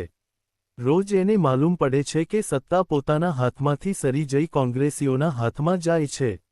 એ જ કારણથી ઉત્કટ ઉગ્રતાએ એનો કબજો લીધો છે. આપણે મન તો એ તણખલું પકડતા ડૂબતા માણસ જેવો છે. અને એ લેખને અંતે, હવે અમારા વિશે એક શબ્દ. મોતીલાલજીએ અમારા આ પ્રયત્નને આશીર્વાદ આપ્યા છે, અને પત્રની કચેરી તરીકે વાપરવા માટે એમણે એમનો આનંદ ભવન મહેલ આપ્યો છે. અમારા વાચકોને આ ઉપરથી પૂરતી નોટિસ મળશે કે નેશનલિસ્ટ જર્નલ્સ લિમિટેડ નામની સંસ્થા સાથે આ પત્રને કોઈ સંબંધ નથી. જેઓ જૂના એને નભાવતા હતા તેઓ જ એના માલિક બની શકે, પણ આ નવાના, તો જેઓ ગરીબાઈને વરેલા છે તેઓ જ હોઈ શકે. અને વધારાનો લાભ તો એ છે કે એ લોર્ડ રીડિંગના કાયદાના બંધનથી પર છે. સાઈટ. મહાદેવભાઈ પર નોટિસ આવી કે તરત તેમણે પણ મોતીલાલજીને એક પત્ર લખીને એની જાણ કરી. છેવટે મને પણ સદભાગ્ય સાંપડ્યું છે. મારી પર ક્રિમિનલ એમેન્ડમેન્ટ ધારાની કલમ 17(I) અને ઇન્ડિયન પિનલ કોડની 117 મુજબ કામ ચલાવવામાં આવશે. એ જ ધારાઓ મુજબ જોસેફ પર પણ કામ ચલાવેલું. આનંદ ભવનમાં મારા દફતરની ઝડતી મારો નવો અવતાર લેખ અંગે લેવાઈ રહી છે. એમને જે કુકર્મ કરવું હોય તે છો કરતા તમને ટૂંક સમયમાં જ મળવાની આશા રાખી શકું. સાઈટ. આ જ સમાચાર તેમણે એના વાચક બંધુઓને પણ એક નોંધ દ્વારા આપ્યા. 24મી ડિસેમ્બરને રોજ ઉપર જણાવેલી ધારાઓ મુજબ ખટલો ચાલ્યો. કોર્ટમાં દુર્ગાબહેન પણ હાજર હતા. એમણે પતિને ફૂલનો હાર પહેરાવ્યો અને કંકુનો ચાંદલો કર્યો. થોડા દિવસના સહવાસ, એના કામકાજનું પ્રત્યક્ષ દર્શન અને પતિની ધરપકડે દુર્ગાબહેન જાણે કે નવદુર્ગા થઈ ગયા હતા. દુર્ગાબહેન વિશે મહાદેવભાઈ ગર્વપૂર્વક લખે છે. 24મીએ મેજિસ્ટ્રેટ આગળ હાજર થયો. ત્યારે મારા ઉત્સાહ અને આવેશનો પાર નહોતો. જેલમાં જવાની રોજ વાત થવાથી તે વાતથી ટેવાઈ ગયેલી મારી સ્ત્રીની હિંમત જોઈને હું ચકિત થયો. તેણે પણ અદાલતમાં મારી સાથે આવવાની માગણી કરી. મને ખૂબ સજા થશે ને તું રોશે તો? રોઈને પોતાનું તેમ જ મારું અપમાન તેનાથી કદી ન જ થાય એવો ભાવ બતાવી ભાઈ દેવદાસ સાથે તે પણ આવી. પોલીસ પ્રોસિક્યુટર વખતસર આવ્યો ન હતો. મેં મજાક કરીને મેજિસ્ટ્રેટમી બેનને કહ્યું, તમારે વળી પ્રોસિક્યુટરની શી જરૂર છે? મને જે કાંઈ પૂછવું હોય તે પૂછીને સજા કરવા ધારેલી હોય તે કરોની એટલે અધ્યાય પતે. મી બેને હસીને જવાબ આપ્યો, તમારા સામે આરોપ શો છે તે જ મને ખબર નથી એટલે શી રીતે કેસ ચલાવીએ? પ્રોસિક્યુટર આવ્યો. મારી કબૂલાતોથી સૌને મદદ મળી, અને લગભગ 15 મિનિટમાં આખો ખેલ ખલાસ થયો. 61 કેસ ચાલ્યો ત્યારે મેજિસ્ટ્રેટે મહાદેવભાઈને પૂછ્યું, તમે સાક્ષીની ઉલ્ટપાસ કરવા માગો છો? મહાદેવભાઈએ જવાબ આપ્યો, ના જી. તેઓ પોલીસ અમલદારો તો ભૂલ જ ન કરી શકે એવા હોય છે. તેમની ઉલ્ટપાસ કોઈ શું કરી શકે? પ્રેક્ષકોના કક્ષમાં બેઠેલા દેવદાસ વગેરેના ચહેરા પર આ કટાક્ષથી સ્મિત ફરકી ગયું હશે. બાકી જેમને વિશે આ વાક્ય કહેવાયું તેઓ આ વાક્ય સમજવાની પણ ભૂલ કરે તેવા નહોતા. ન્યાયાધીશે આરોપીને કાંઈ કહેવું હોય તો કહેવાની સૂચના કરી.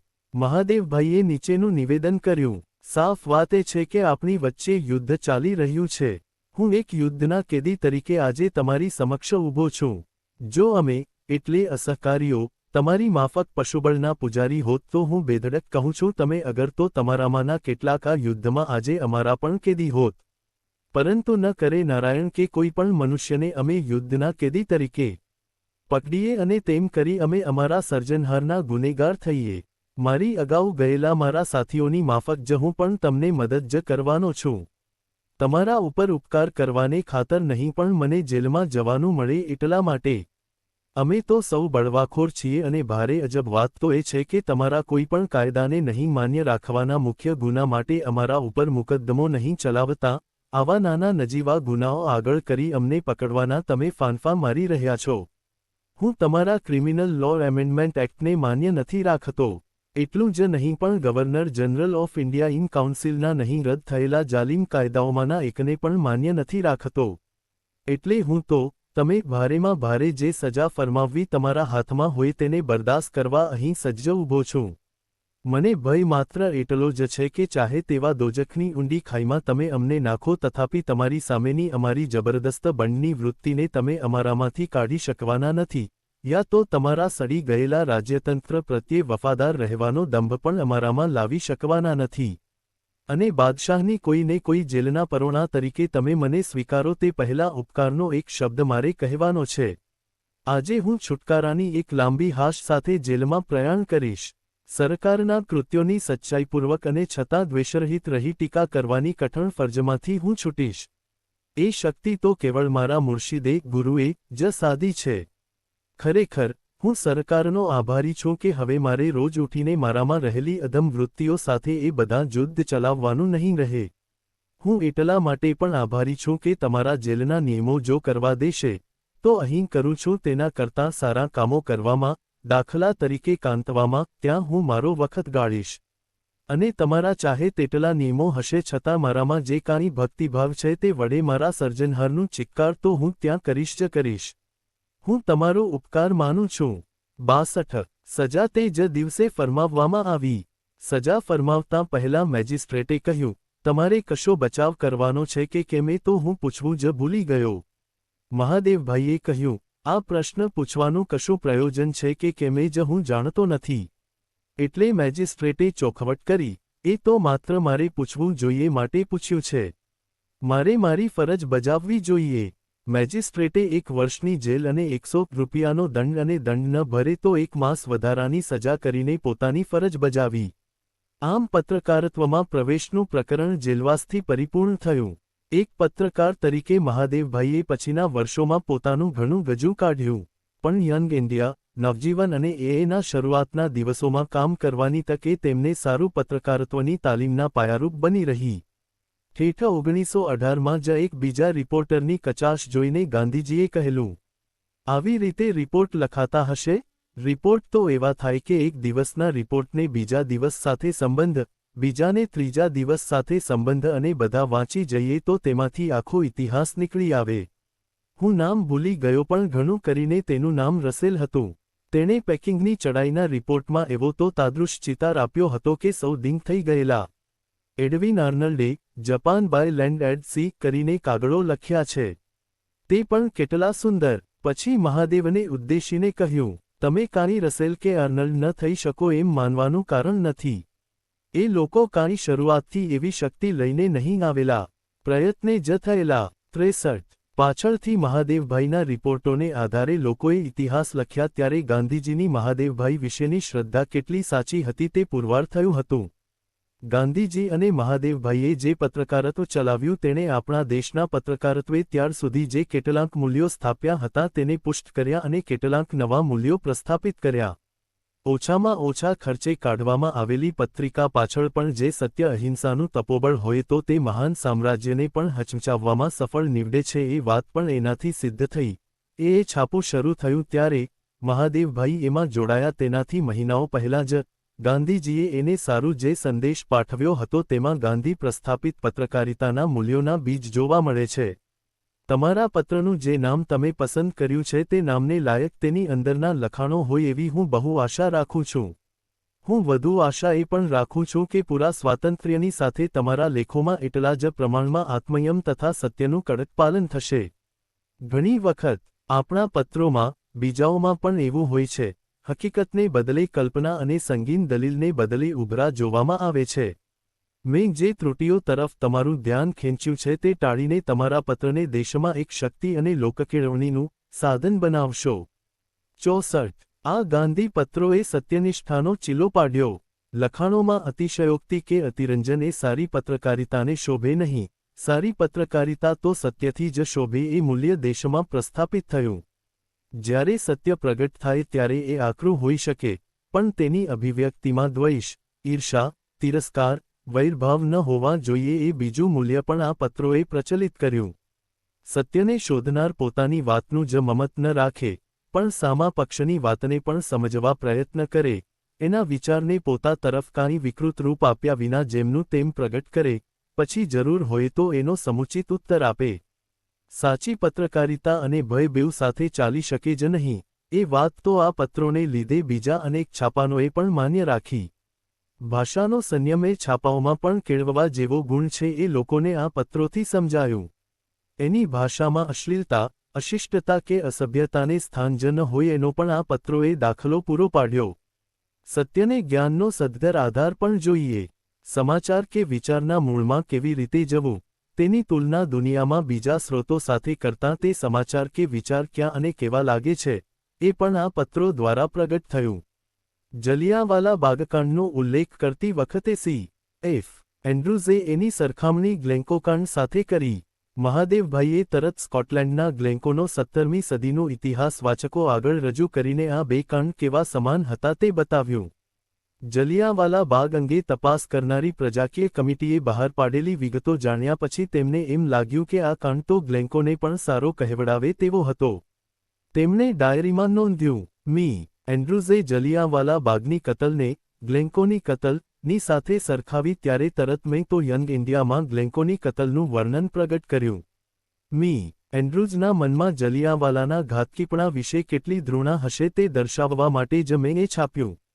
પણ મને ફરી વાંચી ગયા પછી લાગ્યું કે એન્ડ્રુઝે કાનિક અન્યાય કર્યો છે, અને મને તે વિશે બહુ દુઃખ થયું. હું પ્રિન્સિપાલ રુદ્રને 65 મળ્યો, તેમની સાથે વાત થઈ. તેમનો વિચાર પણ મારા જેવો જ હતો. પણ આજે મને મી. એન્ડ્રુઝની સરખામણીની યથાર્થતાનો ખ્યાલ આવે છે. ગ્લેન્કોની કતલ કરતાં પણ જલિયાંવાલાની કતલ વધારે બુરી, વધારે નિંદ્ય હતી એમ મને હવે લાગે છે, કારણ ગ્લેન્કોના કાળના ને આજના કાળના સુધારામાં તો આસમાન જમીનનું અંતર છે. 66. સત્યાગ્રહી પત્રકાર સત્યના મૂળ શોધે છે. વિરોધીને સહજ પણ અન્યાય થાય તે એને સારું અસહ્ય છે, પણ દેશકાળનું ભાન પણ એ વિસરતો નથી.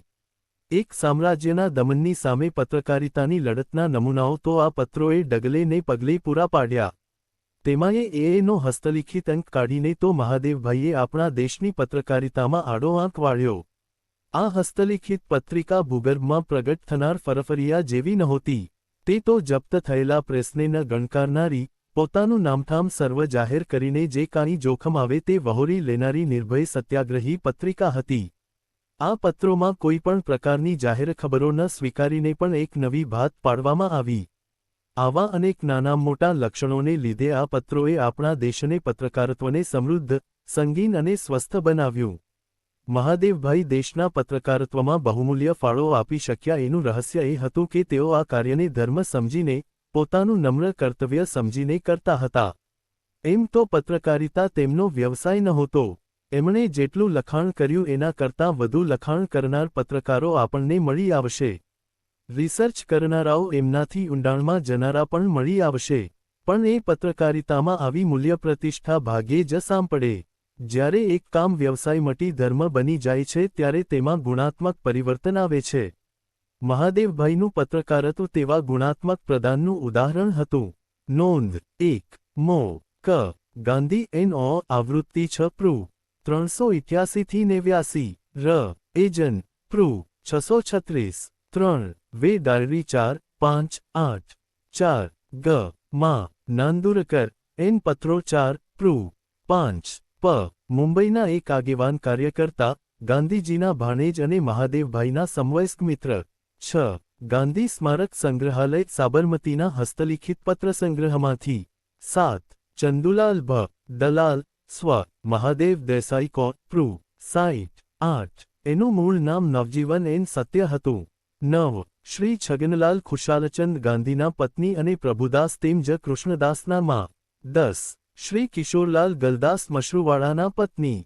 11. એયોર 16 પ્રૂ. 121. 12. એજન. પ્રૂ. 139. 13. એયોર 20 પ્રૂ. 469 થી 470.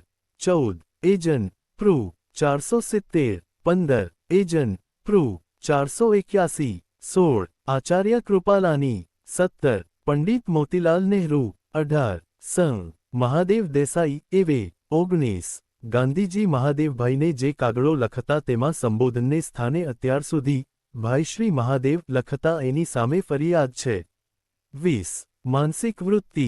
21. અસલમાં આ શબ્દો આવા કૌંસમાં છે. 22. સફેદ કબૂતર. 23. Way diary 16 પ્રૂ. 19. 24. બિપિનચંદ્ર પાલ 1858થી 1932 બંગાળના શિક્ષણવેત્તા, પત્રકાર, વક્તા અને રાજદ્વારી આગેવાન. 25. 1852થી 1943 હિન્દી રાષ્ટ્રીય કોંગ્રેસના અધ્યક્ષ 1920. 26. એયોર 21 પ્રૂ. 43. 27. એજન પ્રૂ. 273. 28. Way diary 16 પ્રૂ. 21. 28 એયોર 21 પ્રૂ. 359. 29. ગાંધી સ્મારક સંગ્રહાલય, સાબરમતીના એક હસ્તલિખિત પત્રમાંથી. 30. મદનમોહન માલવીયાજીના પુત્ર. 31. Way diary 16 પ્રૂ. 94. 32. એજન પ્રૂ. 94ની પાદટીપ. 33. એયોર 22 પ્રૂ. 77. 34. એનો લેખક. નવજીવન તા. 26થી 12-21ના વધારામાં પ્રગટ. 35. સંયુક્ત પ્રાંતોના ગવર્નર. 36. હિન્દી વજીર. 37. વે ડાયરી 16 પ્રૂ. 95થી 96. 38. વે ડાયરી 16 પ્રૂ. 103. 39. ચંદુલાલ ભ. દલાલ, સ્વ. મહાદેવભાઈ દેસાઈ કોટ પ્રૂ. 92. 40. એયોર 22 પ્રૂ. 91. 41. આડવાત લખી નાખી. 42. પંડિત મોતીલાલ નહેરુ, જવાહરલાલ નહેરુ, જ્યોર્જ જોસેફ વગેરેને લખનૌની જેલમાં રાખવામાં આવ્યા હતા. 43. ઉબળકમાં. 44. મતલબ કે ઘટતું કરજો. 45. Way diary 16 પ્રૂ. 97મી 146. હસ્તલિખિત પત્રનો આ મુદ્રાલેખ હતો. 47. 1921ની આખરમાં અમદાવાદમાં ભરાયેલા કોંગ્રેસના અધિવેશનમાં. 48. Way diary 16 પ્રૂ. 100થી 102. 49. ગાંધી સ્મારક સંગ્રહાલય, સાબરમતીના પત્રસંગ્રહમાંથી. 50. એજન. 51. એજન. 11 જૂન 1919ના હસ્તલિખિત પત્ર પરથી. 52. Hill station. 53. થાટોન. 54. ડો. પ્રાણજીવનદાસના ભાઈ. 55. એમનું નામ હતું એમ. એસ. કેળકર. 56. ચંદુલાલ ભ. દલાલ, સ્વ. મહાદેવભાઈ દેસાઈ કોટ પ્રૂ. 61મી 67માંથી સારવીને. 57. નરહરિભાઈના પત્ની. 58. ગાંધી સ્મારક સંગ્રહાલય, સાબરમતીના પત્રસંગ્રહમાંથી. 59. એજન. 60. Way diary 16 પ્રૂ. 105થી 106. 61. એજન. પ્રૂ. 164. 62. એજન. પ્રૂ. 107મી 109. 63. Way diary 4 પ્રૂ. 108થી 109. 64.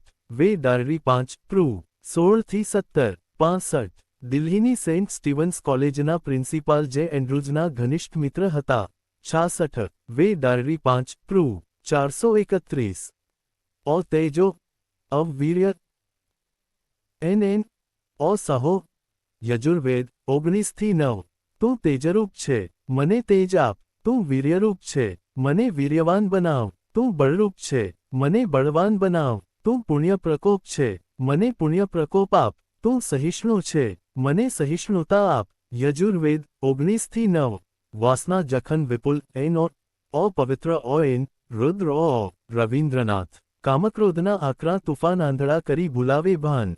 હે સદા જાગંત, પાપદુવંત વીજળી ચમકંતા આવો. રવિન્દ્રનાથ.